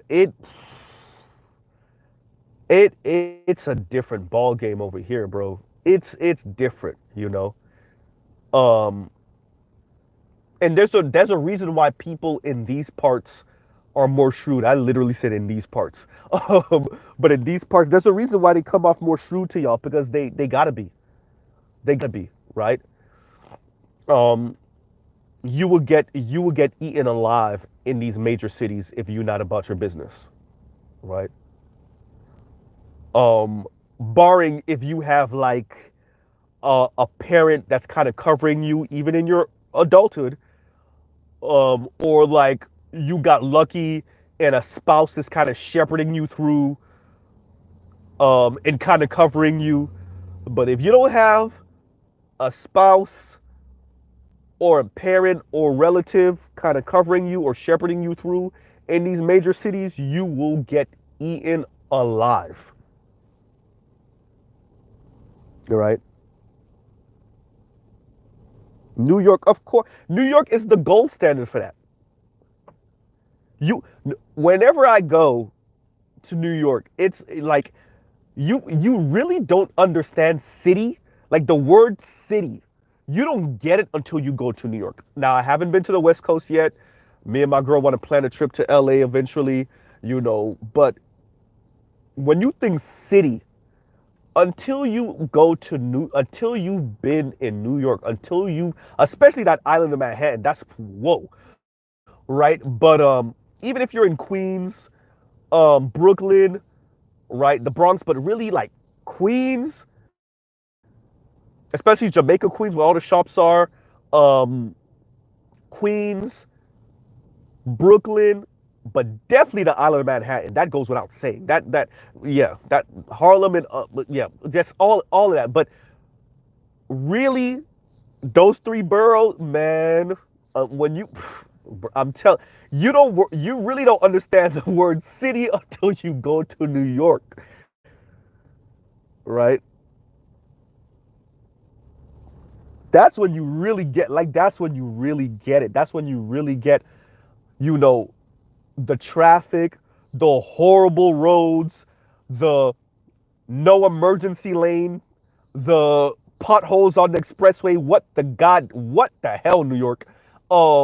The like you really don't get it, man. You really don't get it until you go to New York. You really don't, right?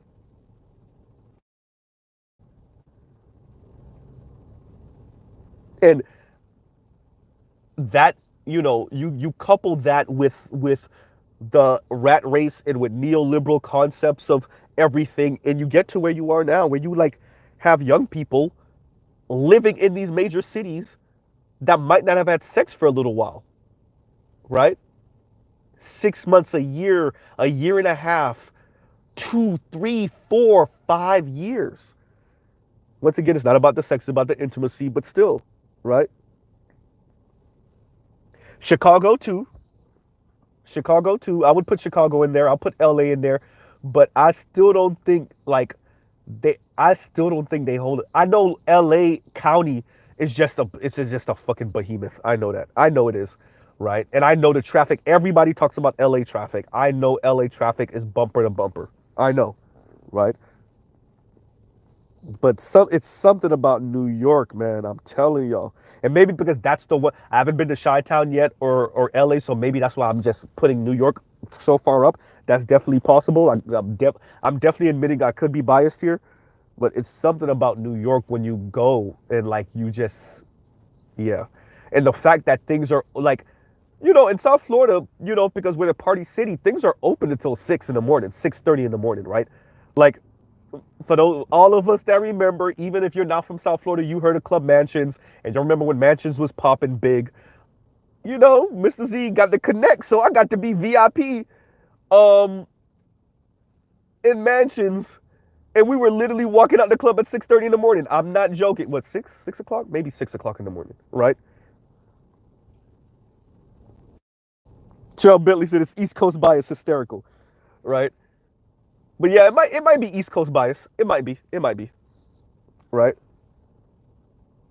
And I'm bringing that up to say like I'm in South Florida we have restaurants um that are open all night. We have definitely the fast food restaurants that are open all night or that close late night, 2 o'clock, 3, 4 o'clock in the morning.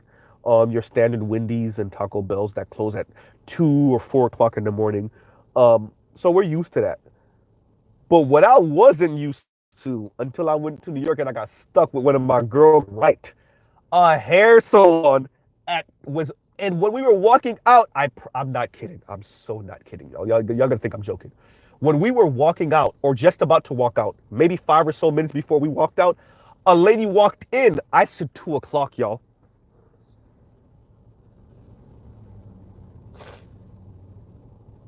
Right? Detroit, that is too funny. Detroit was stuck in New York. Detroit was stuck in New York in traffic for 8 hours. Right?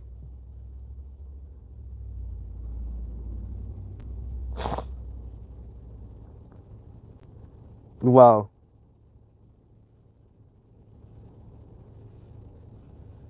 That's crazy. Right? Me and my boy, we went to a car joint. We went to a little car meet. Um, this was a few weeks ago, and then we dropped our cars back home. You know, you don't. For those of you that know, you don't drive your toy everywhere. You don't drive it all the time, right? Duh. And I'm actually kind of beating up on myself because I'm driving the Z maybe twice a week. And I really want to boil it down to driving it only once every other week, really, to tell you the truth. Um, but you know, we dropped our cars off, and then we drove a little ways to go to this Latin spot that sells like really good steak, like cheap, really good steak, right? Um, and rice and beans and fried cheese, one of my weaknesses.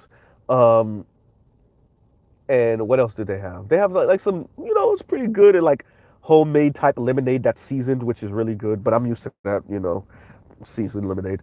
Um, and we were there at like 12:30 at night. And like they had a part where you actually sit down and eat. This is not a drive-through type thing, right? And we were there sitting down eating, and people were coming. As a matter of fact, we got lucky because like when you're lucky and you get in the line, and it's a line, but it's not like long as hell. And maybe 5 minutes later, it's like a rush of people, and the line is out the door. Literally happened to us. And I'm saying this is at 12:30 or some odd. We were finished eating. We probably got up and left around 11. I mean, it's not 11. 1:20, 1:20 something. People still walking in. And this was like a couple weeks ago.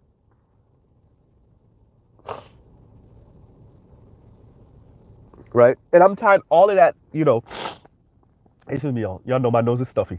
Um, I know a lot of people like, ew, Mr. Z.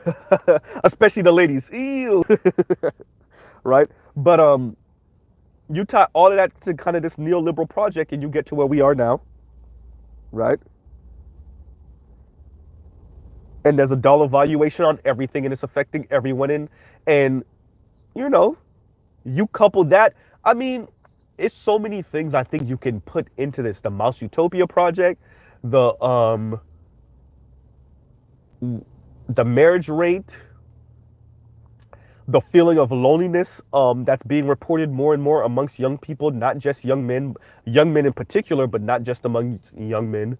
Um, all of that, right? And like people buying into this, I think this is what kills me the most, or one of the things that kills me the most is like we're buying into this, whether we realize it or not, right? You're buying into this. You say no struggle love. You say you're not settling. But then on the flip side of your own worldview and what you've said, you're not happy, you're miserable, and you're lonely. I didn't say single because just because you're single doesn't mean you're lonely. And you're lonely, right?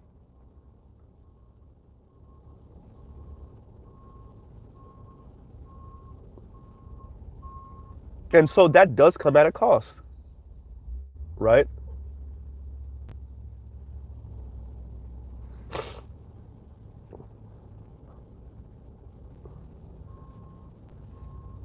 So, like I said, I'm going to do a more in depth,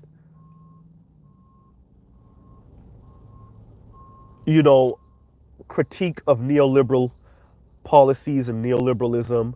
Um, and I'm in a line of other people that have done this.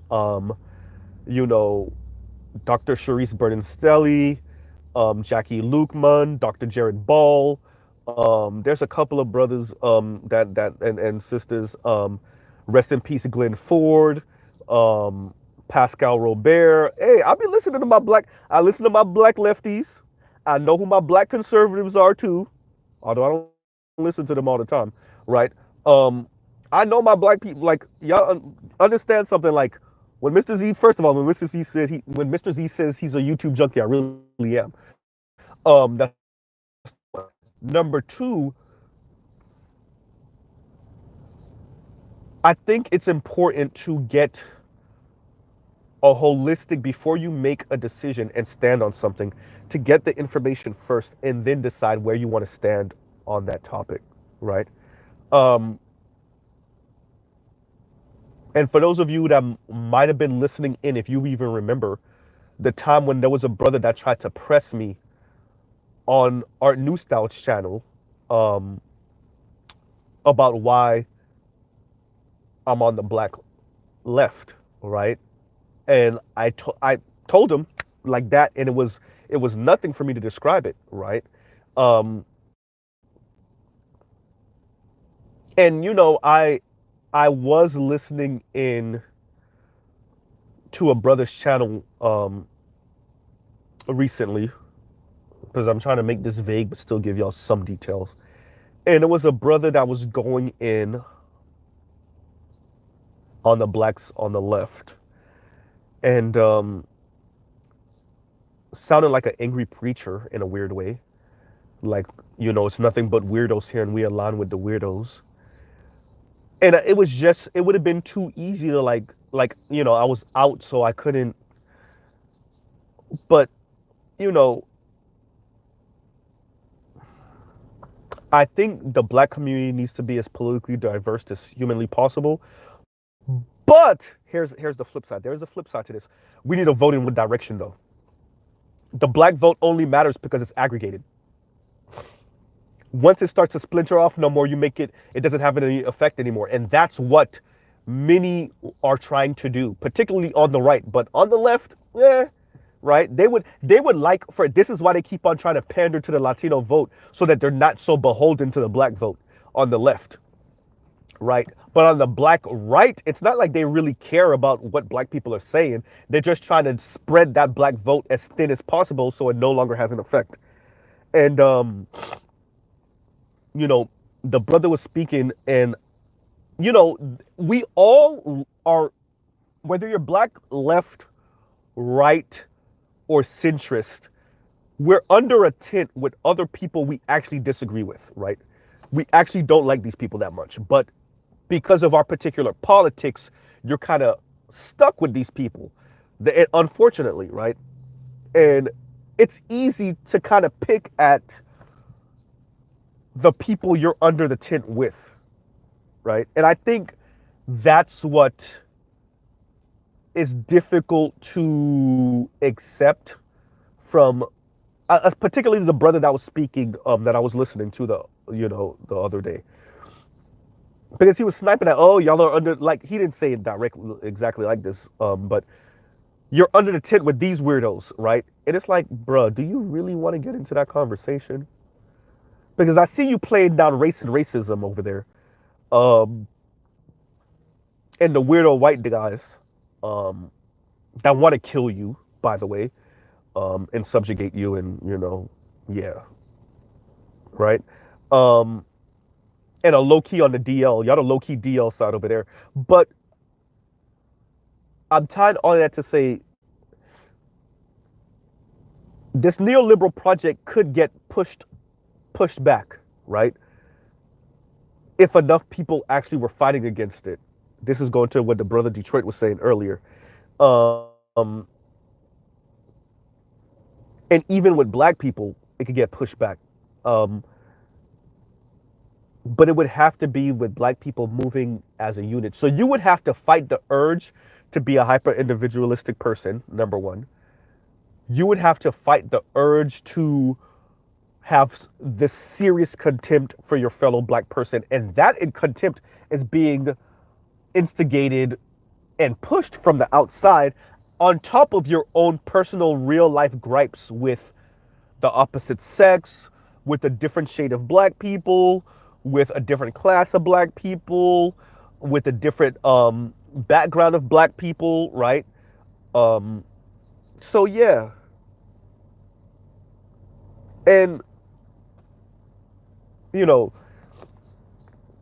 the tangent I was going on just now about, and I'm trying to be careful because I don't really want to go in on the brother like that. Um, and it's just something that I just got reminded of. Um, Charles Bentley said, "So I can't analyze Gordon Gekko." I mean, you can, but at what cost, right? You can analyze Gordon Gekko, but at what cost? And it's going to be other black people, by the way. And Mr. Z is a. I've been saying this. This is one of my like mantras almost. If you're all about the money as a black person, eventually you're going to have contempt for black people because black people are largely poor and working class. It's almost inevitable. You're either going to have contempt for black people at the worst or be indifferent to black people's plight because the money dictates it in this white supremacist country. If black people are largely poor and working class and you're really about your money and you don't have a hard, solid, 10 toes down, I'm with my people no matter what type of loyalty and understanding to black people, you're eventually going to have contempt for them. It has to happen that way. And so, and it's going to foster some of these white racist feelings and understandings in you. And so, tying that to what the brother was saying the other day, and even to some of these divestors, I get it. You're supposed to have contempt for black men. I mean, you live in a white racist society, you're raised in this, and you have a neoliberal understanding of men and masculinity, and you really about your money. You want to live a certain lifestyle. So of course you have contempt for black men.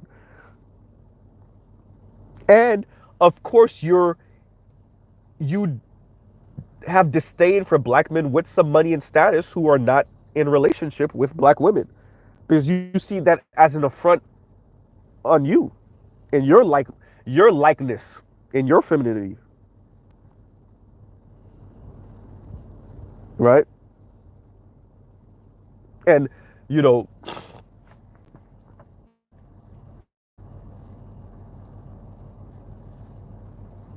I it's something to be said about what's in your best interest, what's in your better interest, right? What's in black people's better interest. And then it's another thing to say, because I would engage in that with, I'm not gonna lie, I'm in the heat of the moment, I probably would engage in the back and forth of, yeah, but you under the tent with those, right? I mean, if I was on the panel at the time of this conversation and that person was to hit me with, oh, look, you're over here with these weirdos, and I too could respond in kind and be like, do you really want to go there, bro? Well, you're under the tent with these people and these people and these people and these people and these people and these people, and you're trying to play down the shortcomings of these people or the contempt of these people towards people that look like you, and try to challenge the rest of us and say, well, you're soft. You're soft because you don't want to be under the tent with these weirdos, but you would rather be under the tent with those weirdos. We're both under the tent with weirdo white people. Just different types of weirdo white people. Right?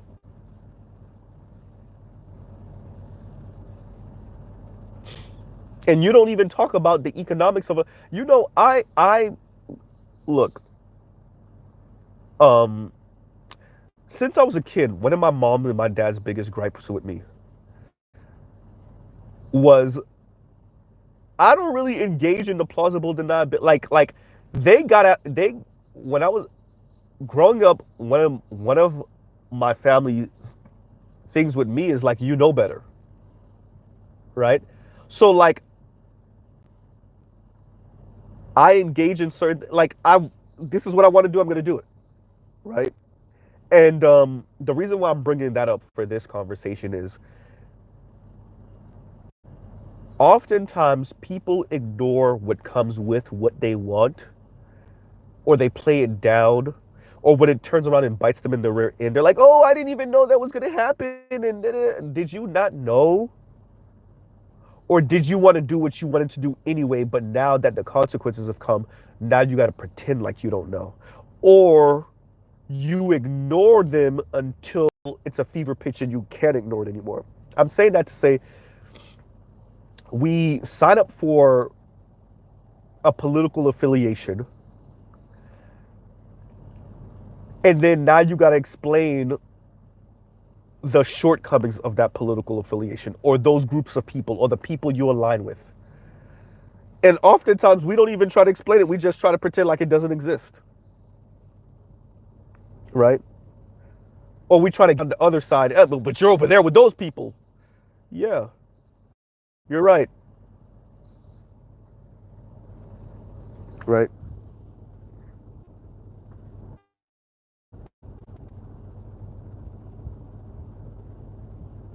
I've never seen that.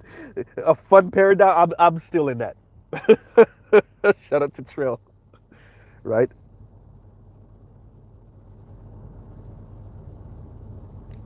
Um, Trell said, "I don't mind the weirdos as long as they take baths." Trell, have you been watching all of these IG, TikTok, YouTube videos? These people don't be taking baths, bro. Conservative and liberal whites. I'm talking about yeah, we you know, I don't take my kids showers every day. I didn't raise them. That's weird. They look at us weird. Kids be walking around here funky as hell, right? Don't take showers for some 2, 3, 4 days. I remember seeing this poll. When did I first see this poll? What are we were in 2022, about to be in 2023. This was maybe like 2019 or 2018. It was a poll like 1/3 of people don't take showers every day off top. Something like that, right? So yeah, the weirdos in these parties, man.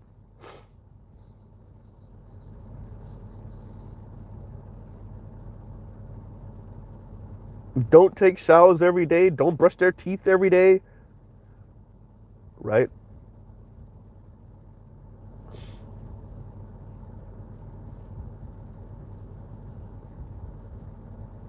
Doing something strange for some change and not taking a shower afterward.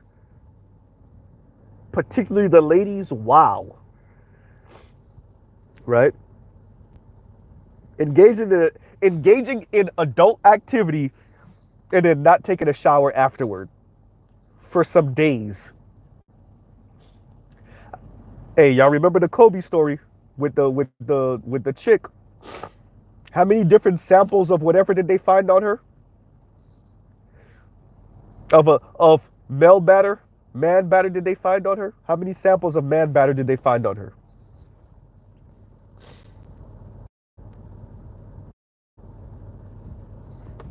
Right?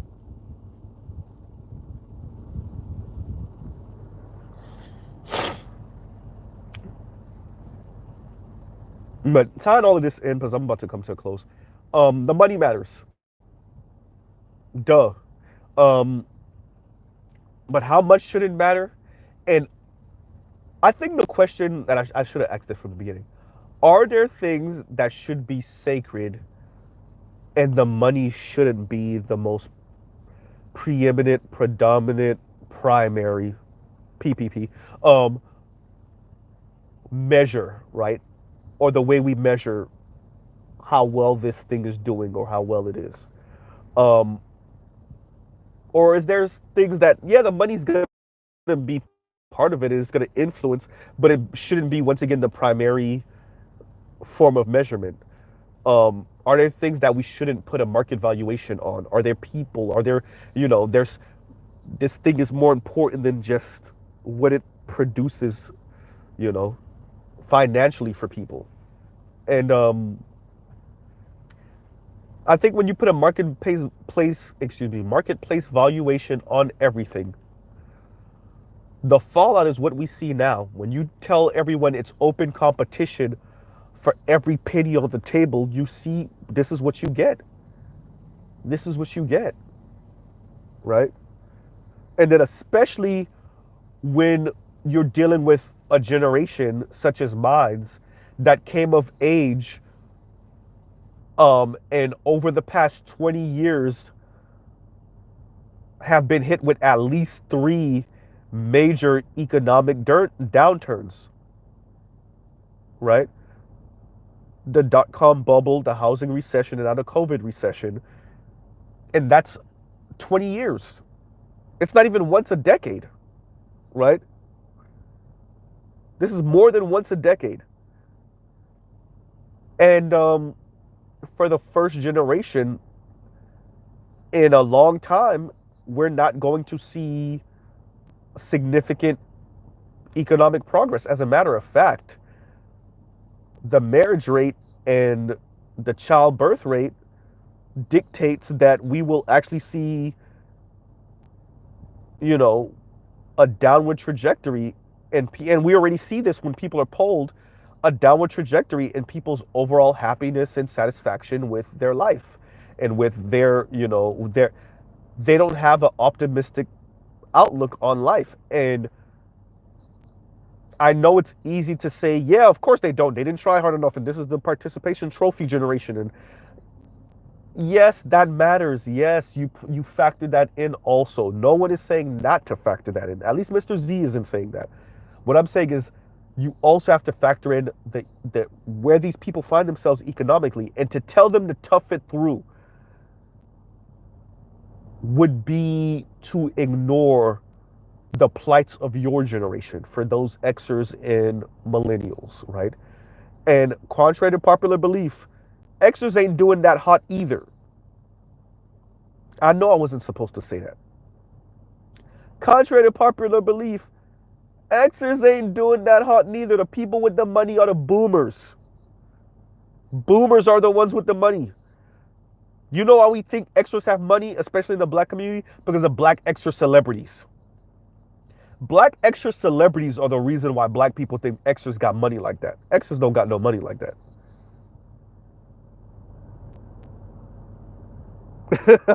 Cheryl Bentley said, suck it up, buttercup. Right?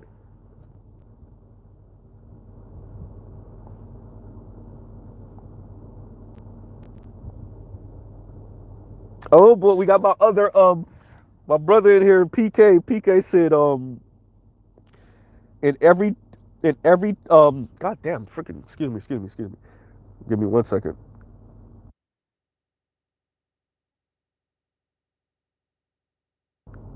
Okay, Mr. Z's back. Mr. Z's back. PK says, in every tracking metric, literally just every single one of them, this generation is worse off. But we got stuff, and we are richer. Am I right? you know, um,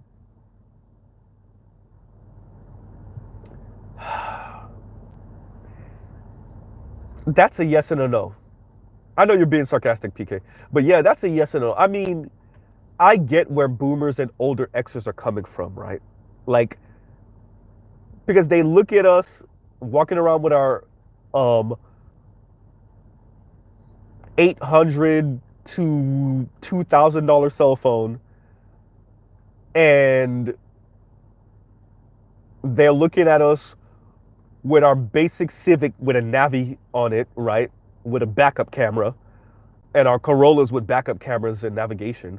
Um, they're looking at us, for the few of us that, well, for not even few anymore, but for those of us that can work from home,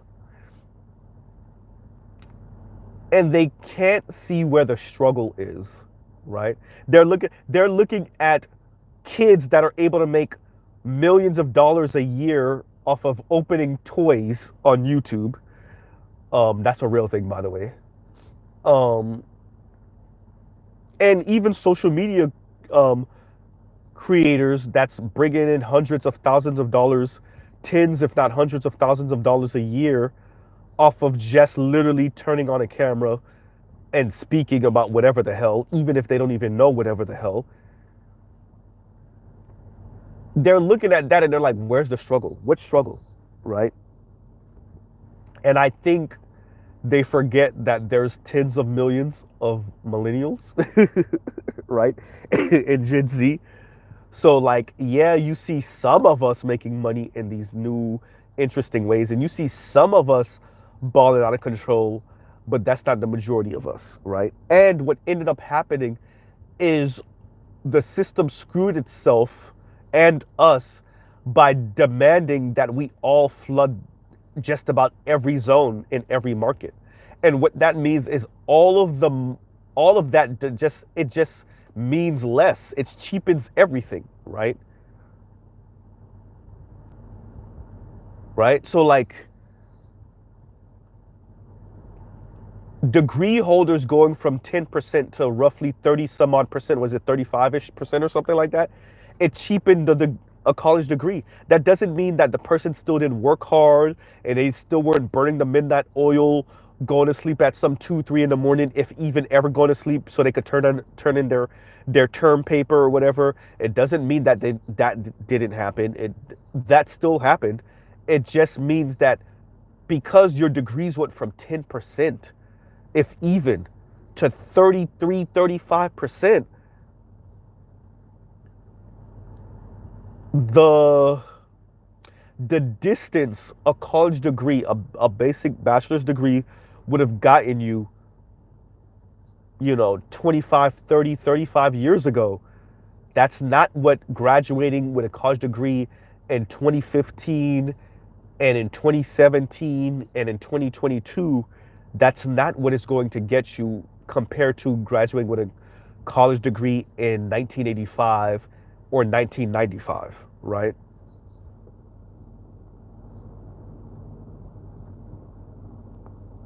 And I think that is something that, and like these companies openly admitting that they don't want, did y'all hear Uber? Right? No, not Uber. Sorry, Amazon. Uber's different. Amazon literally say like, yo, we ain't trying to keep these people here too long. Get them out the door by like 5 years. We don't need them here 7 years plus. Get them out the door within 5 years. Like y'all, bro, it's that real. Uber is literally their CEO salivating. Yeah, these people don't got no jobs. They struggling. The jobs they do have are paying them crap. So we're going to profit off of that. Essentially, we're going to profit off of desperate labor. Right? And like I don't blame black boomers for this, because quite frankly, y'all didn't have the power. Y'all were not part of the apparatus that created this. White boomers, on the other hand, oh boy, I firmly place just about all of the blame. Not all. We could sprinkle the last 10% of blame with the Latinos, Asians, indigenous, and black folks in the country. Maybe y'all share the last 10% of blame.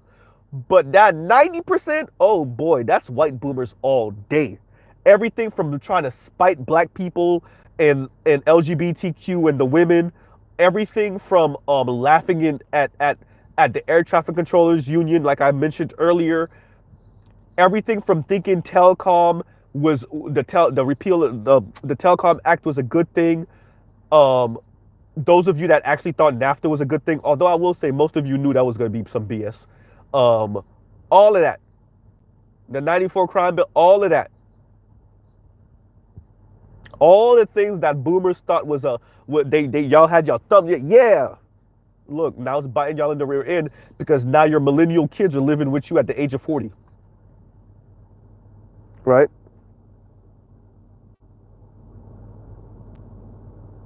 Y'all like, share, subscribe, hit the super chat. Now your millennial kids are living with you at the age of 40. 35. Your Gen Z kids are still living with you at 25 and 26. And yeah, what y'all think?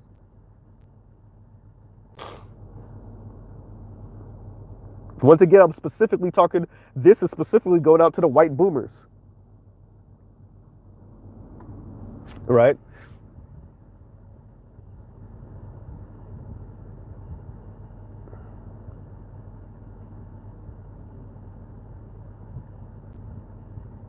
Repeal of Glass-Steagall. Who thought the repeal of Glass-Steagall was a good idea? Who thought? I know. You remember this thing that we wrote during the Depression so that we could separate the investment banks from the commercial banks? Yeah, let's repeal that.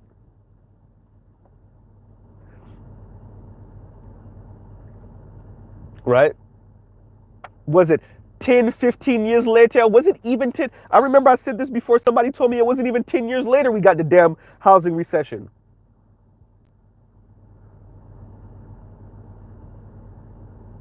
You repeal Glass-Steagall, and years later, boom. Right?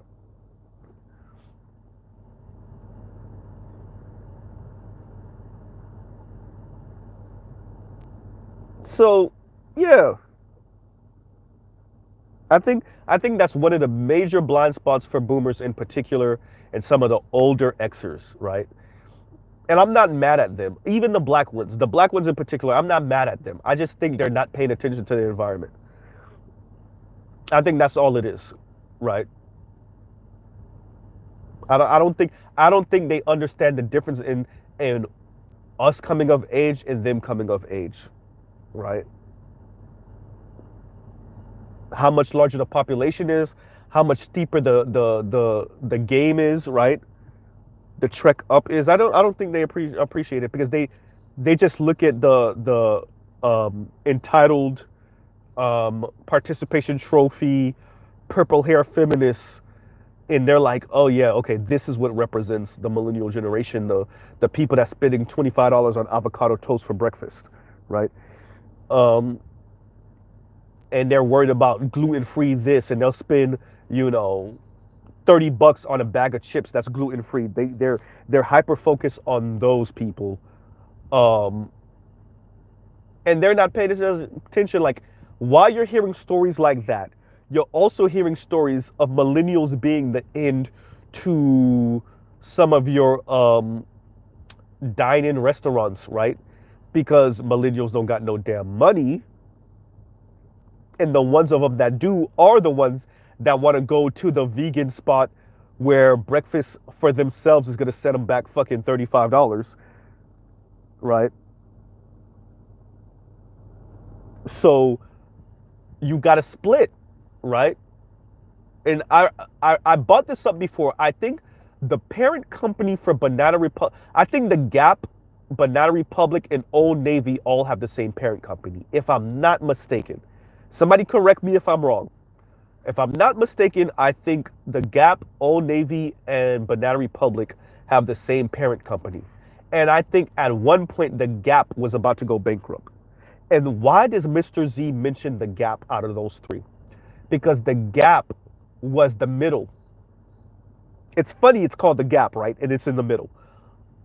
So you have Banana Republic as the kind of more posh brand. You have Old Navy, which is, you know, for more accessible on the bottom. And the Gap, funny enough, is in the middle, right? Diaspora L said, yes, same parent company. Thank you. So y'all don't see what I'm saying there? Let me paint it. And I know, you know, my subscribers aren't dumb. So, but for anyone, let me paint the picture. Three companies, same parent company, and the company that's in the middle, its pricing is somewhere in the middle. It's called the Gap. Funny enough, the Gap, right? This is perfect. Like, you know, there's so much puns that could be made for this, and double entendres, and metaphors. But it is a metaphor. Like, okay, the Gap, the company, the Gap, the clothing company, the Gap. So you have the three clothing companies: Old Navy, which is more accessible on the bottom; the Gap, which is the other clothing company, which is in the middle, and Banana Republic, which is the another clothing company, which is on top. Banana Republic was still doing okay. Old Navy was still doing okay, but the Gap, which is the clothing company in the middle, was struggling. You want to know why? Because the middle class had the freaking rug pulled from under them, right? So all of these companies that are supposed to represent your middle class, your middle income people, they're feeling the pinch. The restaurants, the clothing companies, I mean, right? Because the elite are still doing okay and the poor will forever be with you. That middle class, on the other hand, it's a different conversation. Stan Shelton, get what I'm saying? He said, yes, quite ironic, Z. You get what I'm saying? The Gap is the the Gap, the one in the middle is the one that's disappearing. And the Gap is the middle. Oh man. Right? Rest in peace, Kevin. You can't make this ish up, right?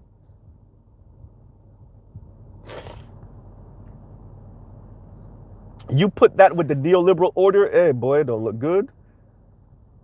It doesn't. Excuse me, y'all. Gotta handle this nose. Give me a second. Y'all talk amongst yourselves.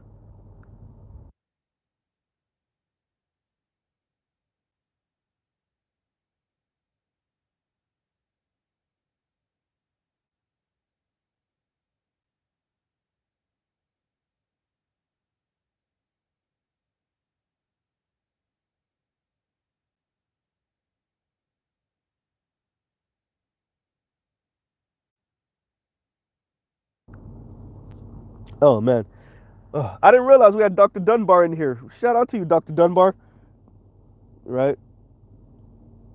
Dr. Dunbar's in here. AB, what's going on? AB's in here. Well, I'm lucky. Right?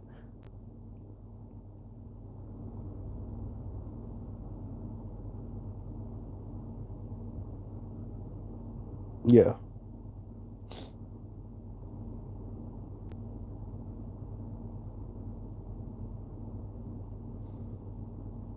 Yeah, man. So I think, I'm railing against neoliberalism for the past couple hours. Um, you know, and I'm gonna every once in a while I'm gonna bring y'all just a random video about, hey, y'all know this suck, right? You know that this is horrible.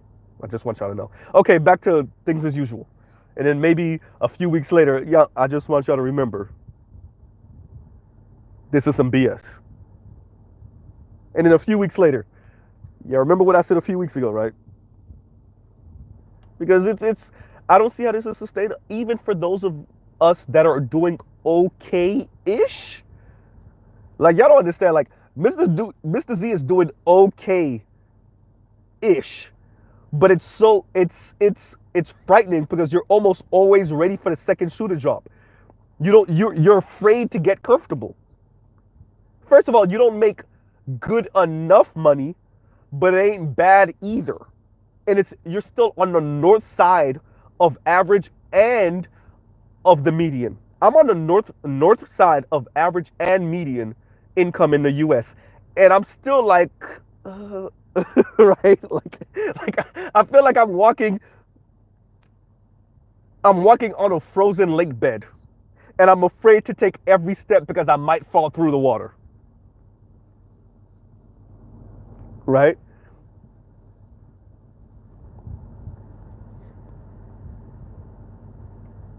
Yeah, be like that.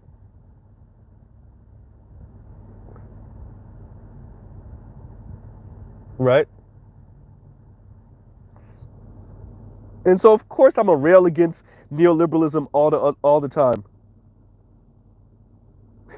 Dr. Dunbar said, first Trell Bentley said, preach Z, you see what I'm saying?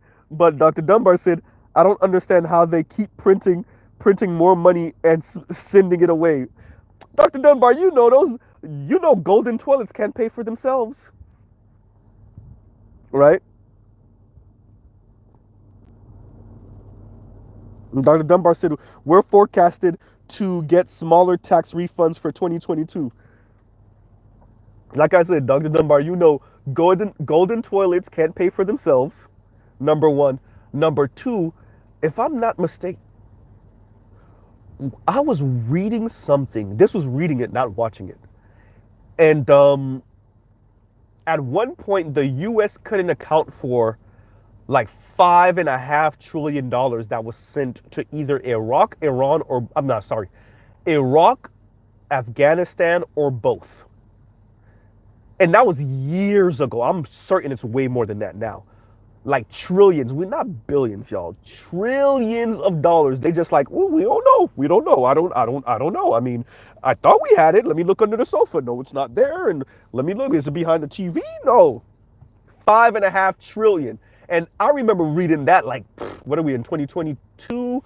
I read that maybe in like 2015, 16. And I still, when I read it, I thought it was, they were lowballing it back then. Right? You want to know, let me tell you, say this.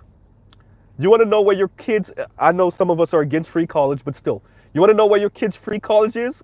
With that 5 trillion. You want to know where your extra 10, 15, $20,000 you could have been making a year is? With that $5 trillion. That pothole that's been in your city for the past, I don't know, 2, 3 years, ain't nobody patched it up yet. Yeah, that's part of that $5 trillion over there. Right?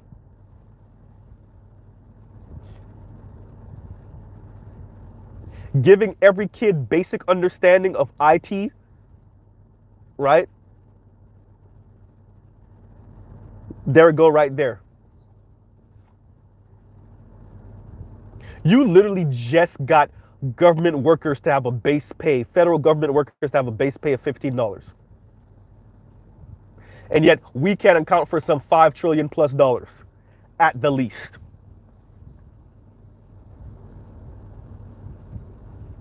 Right?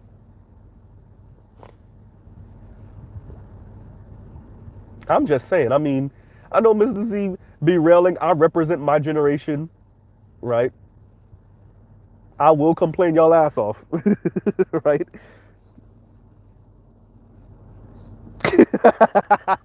PK, PK got me dying. PK said 5 trillion. What 5 trillion? Did anyone else see any 5 trillion? Yeah, me neither. The guy behind the curtain.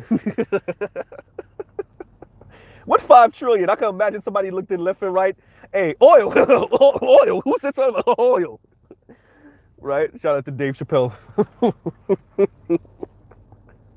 We've been got. Right? Stellan Shelton, exactly. Billions a week going to Ukraine so that the U.S. can encircle. I'll say it. God damn it, my channel probably gonna get more than flagged. Hey, like I told y'all, if y'all ever see a news segment where a red 90s 300ZX gets spun off the expressway, I know how to drive. I did not kill myself in my car. Okay, I'm just saying. But yeah, the U.S. playing this game with Russia so they can so they can use Ukraine to put NATO in Ukraine, which means U.S. missiles in Ukraine through NATO, and encircle Russia with that. And Russians being like, hell no, not no, but hell no. Yeah, we're gonna spend billions of dollars to encircle Russia. That's cheap.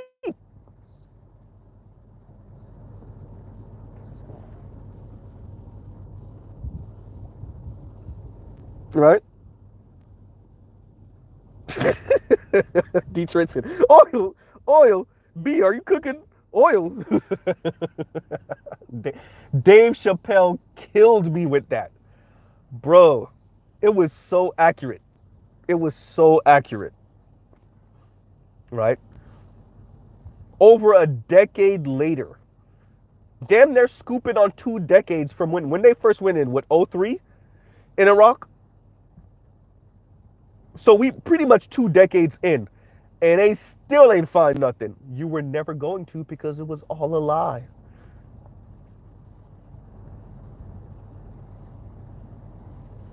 Maybe we should stop using the US petrodollar as our currency for oil. What? All right. Hey, y'all heard this nigga over here using WMD. What? What? Is he? All right, we out.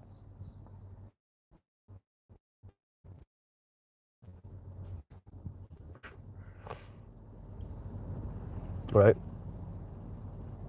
And I guess not using the US petrodollar to trade oil is using weapons of mass destruction. Financial weapons of mass destruction. They should have just been honest. Hey, this dude ain't trying to use the US dollar and he know what the rules are. We got to go regulate.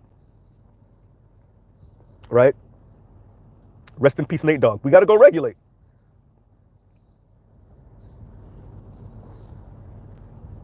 Right?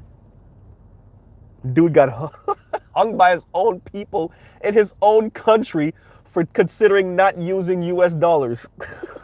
Oh my God.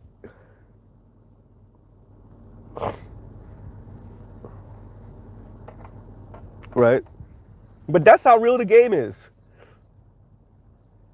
And I would like to say this too, because it was a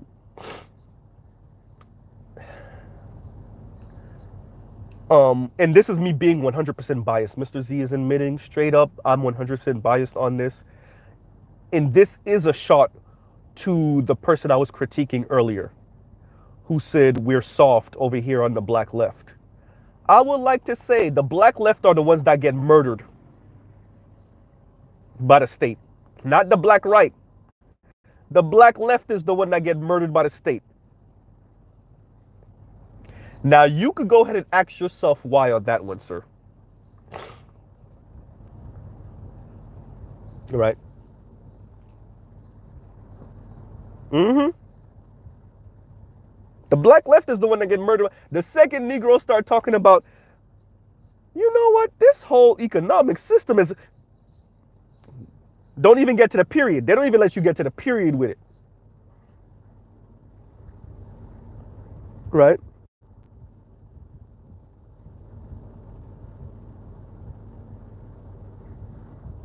Every time I see and Trell Bentley said Cheney and Rumsfeld still had the receipts. I'll say this. Every hysterical. Every time I hear Rumsfeld's name, I just think of there's the known knowns, there's the known unknowns, there's the what he just kept on going. But it's funny, but he's right. And I actually like the example. I just hate it came out of his mouth. But there are things that you don't even know. They're so far outside of the realm of possibility for you, or you've never even considered it. So when he said unknown unknowns, like, I remember hearing that as a kid and being like, this man's stupid. But no, it's true though, and it's real. Like, unknown unknowns is one of my favorite terms ever. Unknown knowns. Trell Bentley said, I love that quote. For real. When he said unknown, when he finally got to unknown unknowns, I was like, yeah, that actually makes sense. That makes sense. That makes sense. Right? Dr. Dunbar said there's so much going on that the average citizen doesn't understand. Dr. Dunbar, let me tell you the type of person Mr. Z is. If I find something out a couple years too late, I'll be beating myself up about it. Like major, like political, social things that's going on, like now. If I find out about it, let's say if I find out about a month from 2 or 3 now, depending on how serious it was, we're like, okay, I missed that. Maybe I was too preoccupied with something else. But like, if I miss it by a couple years, low-key, I'm beating myself up. And like, that's why I find it frightening when we talk about women over here often. We talk about, relationships and whatnot.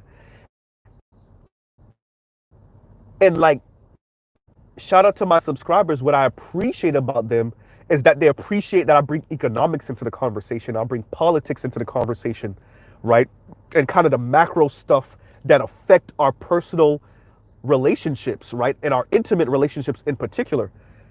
And I get annoyed when I hear certain content creators, particularly the women, never talk about this, right? They never talk about what's going on in the environment. They never talk about the economics.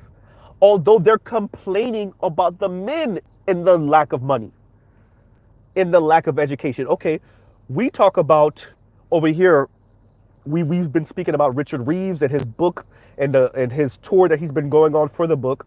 We've spoken about Scott Galloway. Um, we've spoken about the end of men. We've spoken about Men on Strike with Helen Smith. We've spoken about these things. And these things give the macro, it gives you the environment that's causing what we're seeing now, or that's helping to cause what we're seeing now, right? So yeah, we might speak about the single moms, right? We might speak about the participation trophies, the environment becoming softer, and it's killing the competition, that kind of competition that helps boys and become these kind of men. But we also speak about the macro, right? Where once again, certain content creators and social commentators, particularly the women, they don't. So they rail against the men, that they see you as softer and weaker and don't have this money and don't have this status, but they never speak about the environment that helped to create that, right? Now they'll engage in the same single mother conversation. They'll engage in that, but they won't talk about the 60-40 split in college enrollment across the board in this country for men and women, not just black men and black women, right? They won't talk about how us shedding so many manufacturing jobs and factory work killed much of where men make their money, right? They won't speak about the student loan debt. See, they'll speak about their student loan debt without speaking about their potential husband's student loan debt. And much of that is maybe the reason why he's maybe not dating so much or he's not married. It's because he understands and men understand that even all that crap women talk, they still want you to be the primary breadwinner. They could talk all that crap about equality. No one believes them, right?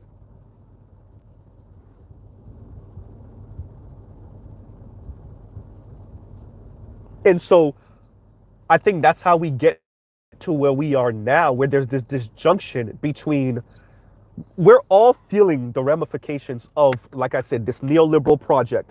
Everyone's feeling it. But the way we're speaking about it, I think many of us are speaking about this, we're juveniles, right? It's whimsical. Because all we're worried about is our private parts and our loneliness, right? Who we can't have sex with, who won't marry us, right? Who we think we're better than, or who thinks they're better than us. And what we're not doing, I'm talking about the women in particular with this, is having a macro conversation. First, understanding, to have a macro conversation to actually remedy the situation as much as we can for us as individuals, and then for black people as a group, right? And I think that's how we get to where we are, because at least the men, as much as we engage in some of the back and forths and some of the ad hominem attacks, we do that. Yes, we do that. We engage in that. There's fisticuffs over here, right? We do that. It gets heated. It gets loud. It gets aggressive, right? Some people might actually threaten to pull up on some people for real. I've heard people give out their actual address. Shout out to Charles, right? But what also happens over here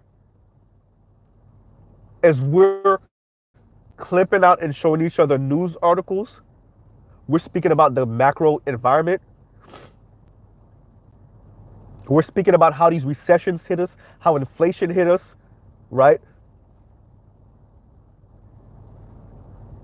What's going on in China, how that reverberates over here. What's happening in Ukraine and how that reverberates over here. What happens in Brazil and how that reverberates over here. We have those conversations. Why? Right? Excuse me.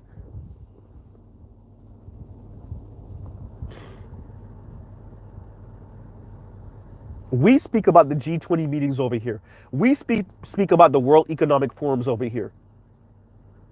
Shout out to the brother Truth As I Know It. Truth As I Know It he covered that World Economic Forum from bottom to top. Right? It was people over here on the manosphere side of the game, particularly the black manosphere side of the game, that was having the conversation of, wait a minute, what did he say again? Right? You will own you will own nothing and you'll be happy. Wait a minute, what do you mean by that? Right? Klaus Schwab.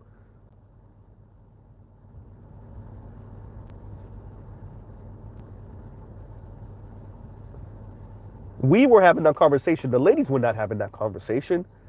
I know, I'm all over their channels. Not a single one of them mentioned any of it. Not even the ones that's not card carrying swirlers and divestors. I could even understand the swirlers and divestors not talking about that, because that's gonna mess with their money and their whole channel. Because then they're gonna have to talk about how the white guys are feeling the pinch too. No, they don't want to have that conversation. So I can understand why they're not mentioning it. But even some of the ones that do really good video essays, the ones that speak about these things, sometimes they get into the macro conversation. Even they didn't cover none of this type of stuff. Right?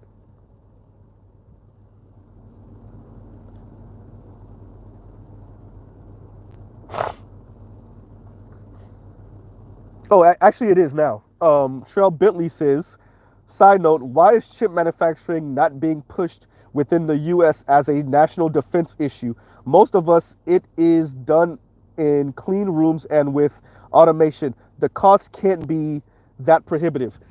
Actually, Trell, I think Biden came in, and actually I think that changed with COVID, and I think Biden helped to push that further along also. They are speaking about it like it's a national security issue. Yeah, yeah. That's coming back home. That's coming back home. Yeah. You see that conversation? Are they having that conversation over there? No. So they're just like subjects to like, and if you fought for equality, right? And if you fought for the system to open up to you, and you can get just as educated as men, and you can make as much money as men, and you don't have to be beholden to men, not personally, and not on a community level, and not even on a societal level if you don't want to. Excuse me. If you fought for that, do you not understand how your ignorance allows for you to be subject? You're always being acted on because you don't know enough. Right? And so when the wave hits, or when you get sideswiped by something, it's because you didn't know.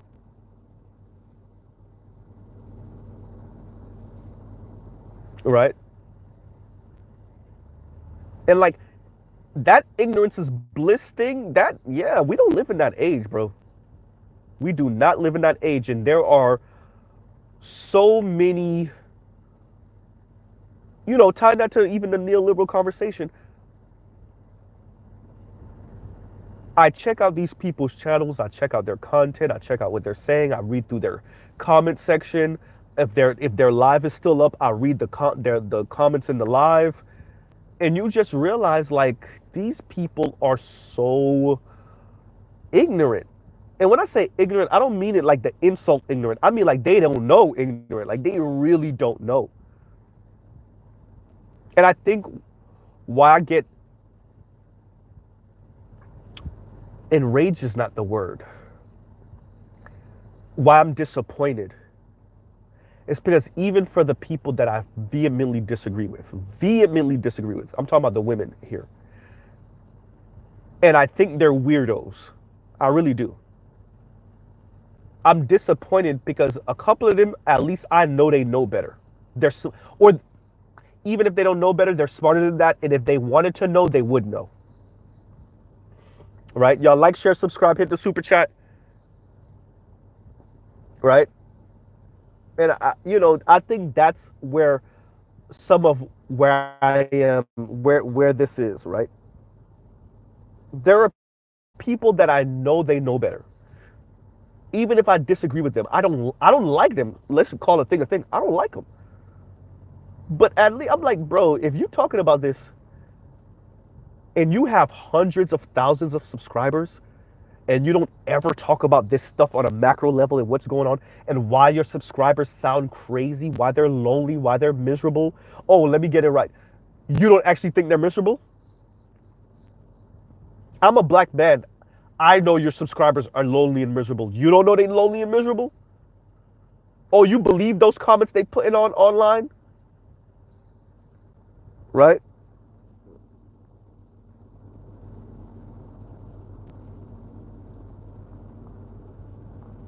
And shout out to the sister Kareen. Kareen said they really don't because information is out here, but people rather have their heads in the clouds. It's bad, Kareen. It's bad. As much as I don't like these people and I don't agree with them, for some of them I know they're smarter than that. So it's you either know a little bit about this type of stuff.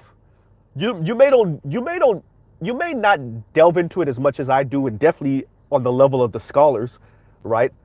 But you know a little bit, and you know how it's affecting. All right, like I like to say with these, all right, screw them in. They don't matter. Okay, fine, we don't matter.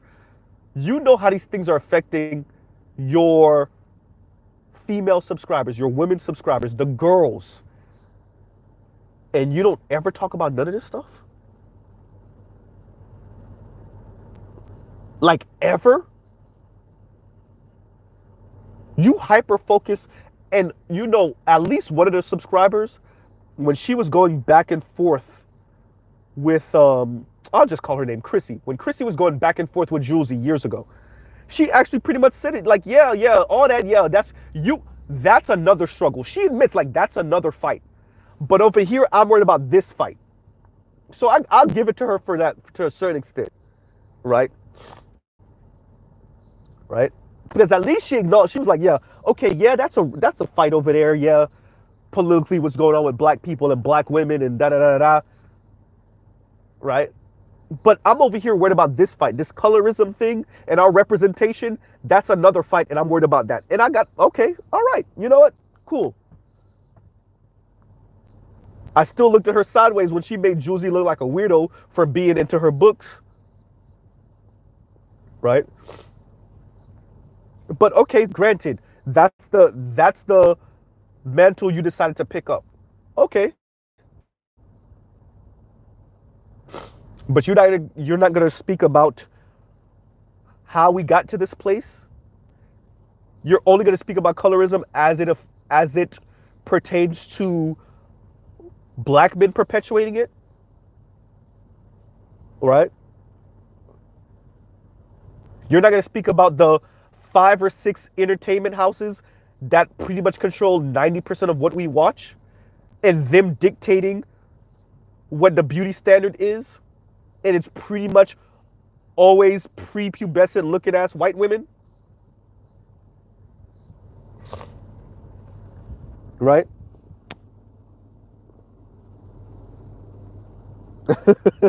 Kareen said 2026 World Cup Finals party if we still here. Yes, Kareen. Oh, I didn't even know TJ Honda's in here too. TJ Honda said, "Oh man, thank you for the super chat, Kareen." And TJ Honda says, "Dad knew, Dad knew the '80s in IT. Dad knew the '80s, '90s in IT. You have a bunch of H-1B visas clogging the field. Sisters working admin jobs, non-management, snubbing you. You darn right. They paying 50-50. So to my dad for the game, bro. Okay.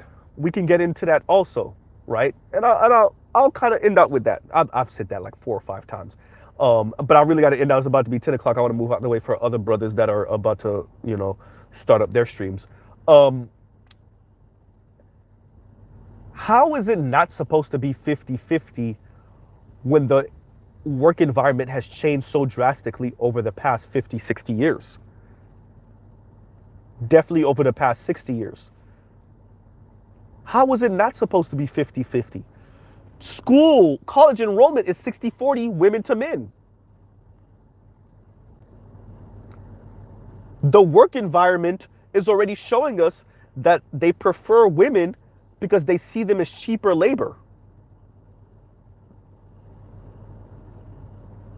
So that means they're employing women at this level, right?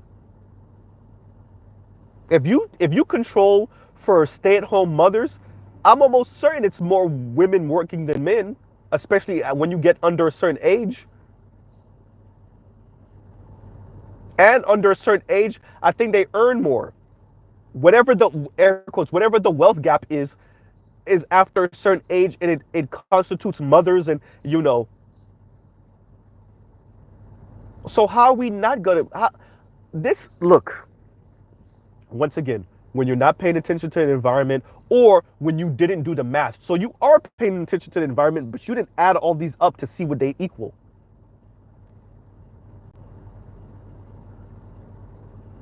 That's another part. I don't think I stress that enough often. You're not actually adding all of these things up. I call it puzzles. You're not putting the puzzles together to be like, wait a minute, okay, okay, I see the picture that's being painted here. Right? If you're not putting all the puzzles together, or if you're not doing the social math, then you don't understand how we got here and why we're here.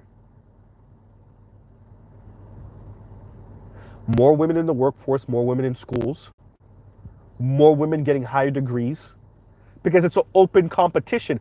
Let's go all the way back to neoliberalism, right? We are embroiled in never-ending competition. Excuse me, let me say that again. We are embroiled in never-ending competition.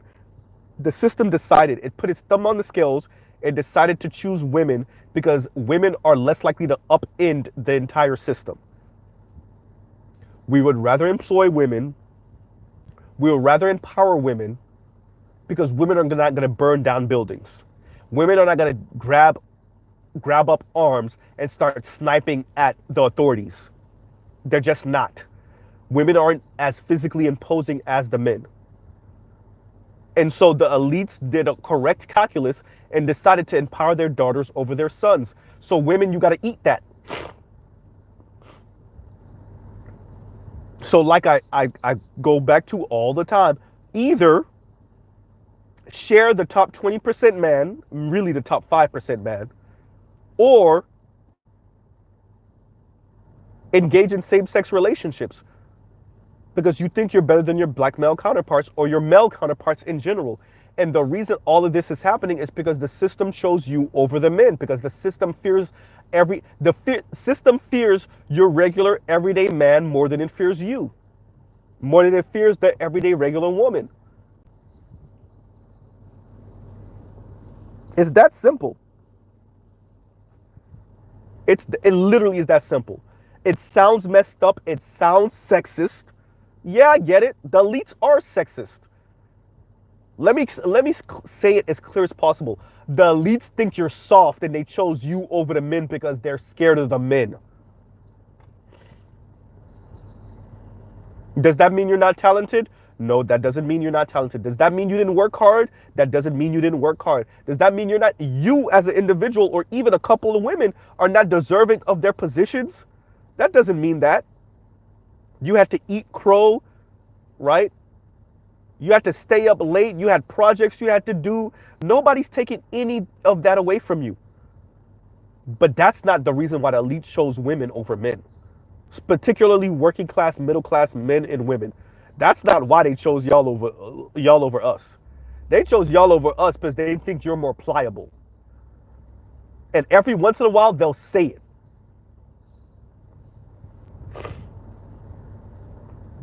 So I'm not going to take away from what any individual woman did and how hard she had to work. And I use Oprah as an example. I'll never tell Oprah she didn't have to eat crow. She have to be in offices with racist white dudes. I'll never tell her that. I'll tell her, they chose you because they were afraid of the brothers. That doesn't mean you didn't do what you did. Doesn't mean you're not talented in your own right. But they chose you, all the black men and black women that were coming out of that kind of civil rights generation, or just a little bit younger than the civil rights generation, just a little bit of, you were just 2 or 3 years too young to participate. Maybe 5 years too young, right? That was your older brothers and older sisters. That's Oprah, right? Just a couple years too young. You still were there, but you weren't really there. You weren't of age yet, right? That's Oprah them.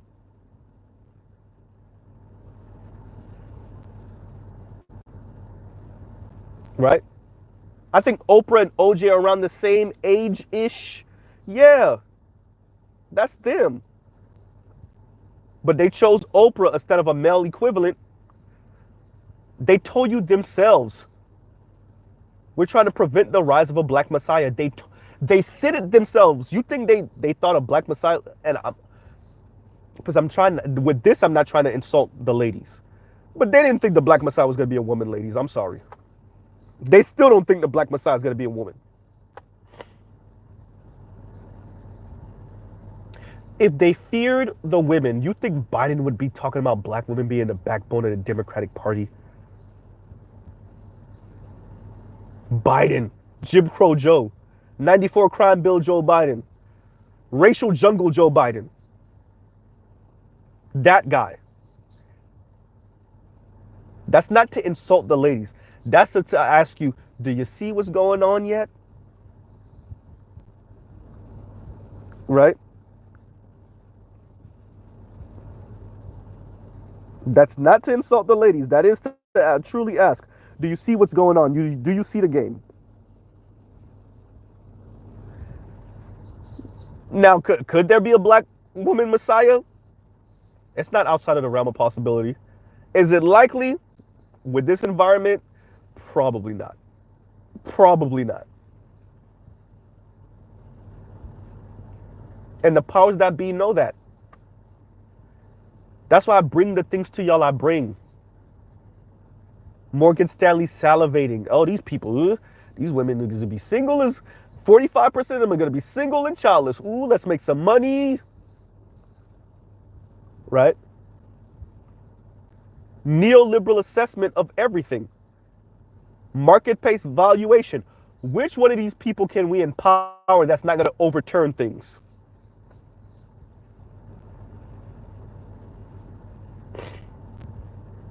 Right? That when things go left, we don't got to worry about them knocking on our door. Shout out to Biggie. Kicking the door, right? Waving the 4-4. Which one of them do we not have to fear? Rest in peace, right? Christopher Wallace. Which one of them do we not have to fear doing that?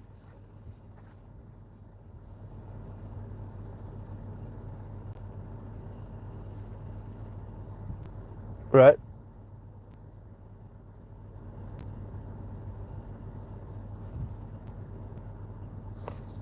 That's, hey.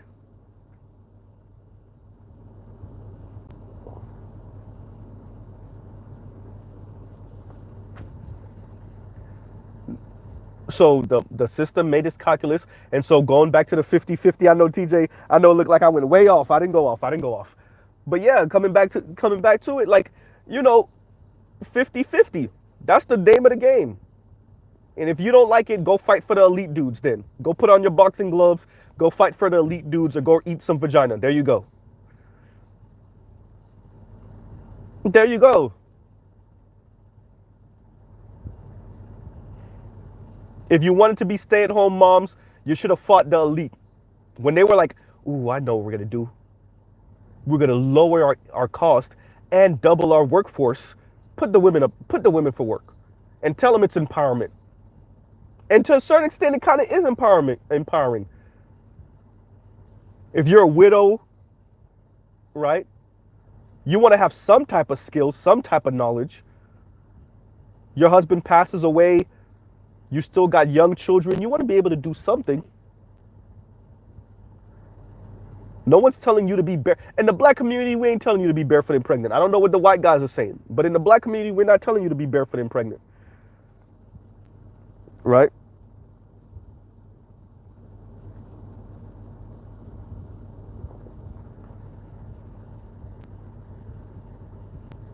But with that empowerment comes some type of responsibility.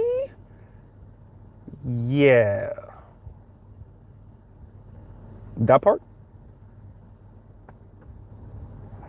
But your neoliberal assessment of men and masculinity says, nah, I still got to have the elite and the best. Nothing wrong with that. You got to fight for it then.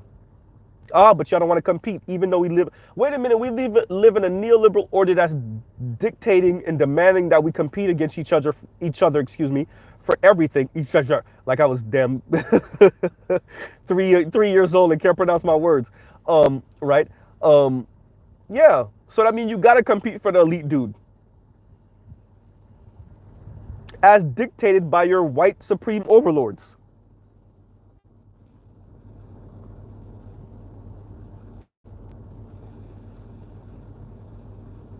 Oh well, right? If you don't understand this, then that's unfortunate. But shout out to Angry Man for saying that. You got all these young people, arrested development. Yes, some of it is arrested development. Angry Man is definitely right about that. And then some of it is these people just can't afford it. The men in particular. I don't know about the women not being able to afford relationships, whatever that means. But the men. What's the median income right now? 42,000 plus for men, somewhere around that 45,000. That's the median. But half of your men in America, a little less than half of your men in America make less than that. So they're not going to get married. Boom, there you go. And when they did the mock income that you should have before women start, considering you for marriage, back in 2017, 2018, it was like $42,000. That was like 4 or 5 years ago now. Weren't these young men trying to get married, whether they know how to articulate it or not? Whether they even know it or not, they could feel it. The system is telling them, yeah, Negro, you don't, or not even Negro. Yeah, man, you can't afford it. They could feel it. Right?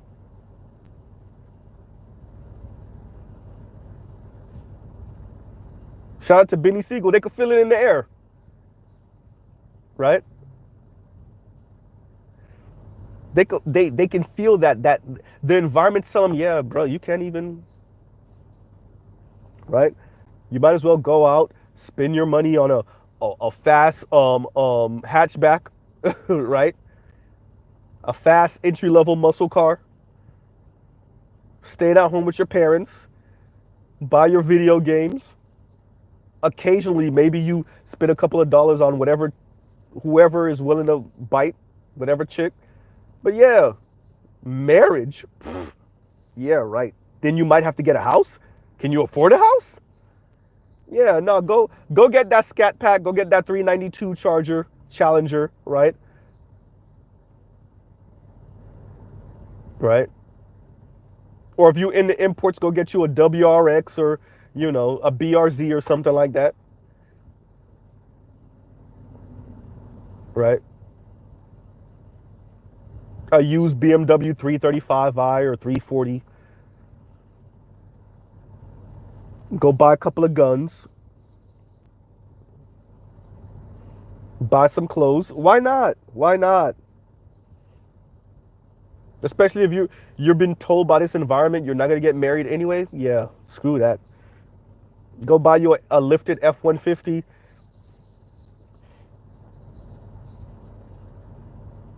Like I said, a couple of guns for the gun nuts. Go. Yeah, man. Why not? And I will truly pause right there. Right. Love, peace, and chicken grease. Thank y'all for being here with me today. Right. And yeah, neoliberal assessment. Like I said, I'm going to do a better job of this. I'm gonna experiment with some stuff, and I will let you guys know. Um, because I want for y'all to hear this stuff, and then I come in with my own commentary, and we'll go back and forth. And I think that might be the new way I review others' content from now on. Because I really, to be honest with y'all, I want to be a little bit lazy, and I don't want to have to write it down and then read it, which is what I used to do. Like I would read certain things, or like the stuff that I have to read, I'm still gonna have to read them. The definitions of stuff and stuff like that, obviously. But for people's content, what I would have to do is like grab a notepad and pen or paper, I mean pen or pencil, obviously, and write down what they said, and then read it to you guys, and then give my commentary. Yeah, I'm over that now. So I'm gonna go get a recorder right now, like right now, right now. Lies. I'm lying. I'm lying. I'm gonna go get breakfast, and then I'm gonna go get it, right? And we'll go on from that point on. I gotta get a video recorder that can record at least 5 or so minutes at a time, right? 5 or 10 minutes at a time, something like that. Yeah, yeah, something like that. Okay, y'all. All right. Like I said, love, peace, and chicken grease. I will pause right there. Thank you for being in here with me. Shout out to everybody that was in here. Definitely shout out to the brother, Dr. Dunbar. I love seeing my doctors in here. It makes me feel warm and fuzzy and special, right? And yeah, my day ones, all the people that have been riding with Mr. Z from the beginning. I'm gonna continue to bring y'all content like this. That, you know, yeah, we might mention the women, but it really isn't about the women, really, right? I'm gonna give y'all more of that content, because, like I said, I don't want us to be the group of people that's just out here. Yeah, these women ain't ish. Like, no, yeah, right. Especially these women ain't ish out of context, right? So yeah, I definitely don't want to be that guy. All right, y'all. Y'all have a great rest of y'all day. Go check out other Black Manosphere content. Go check out other non-Manosphere content that has everything to do with everything: news, politics, history, and whatnot, tech. All right, y'all. Mr. Z out. I'll pause right there.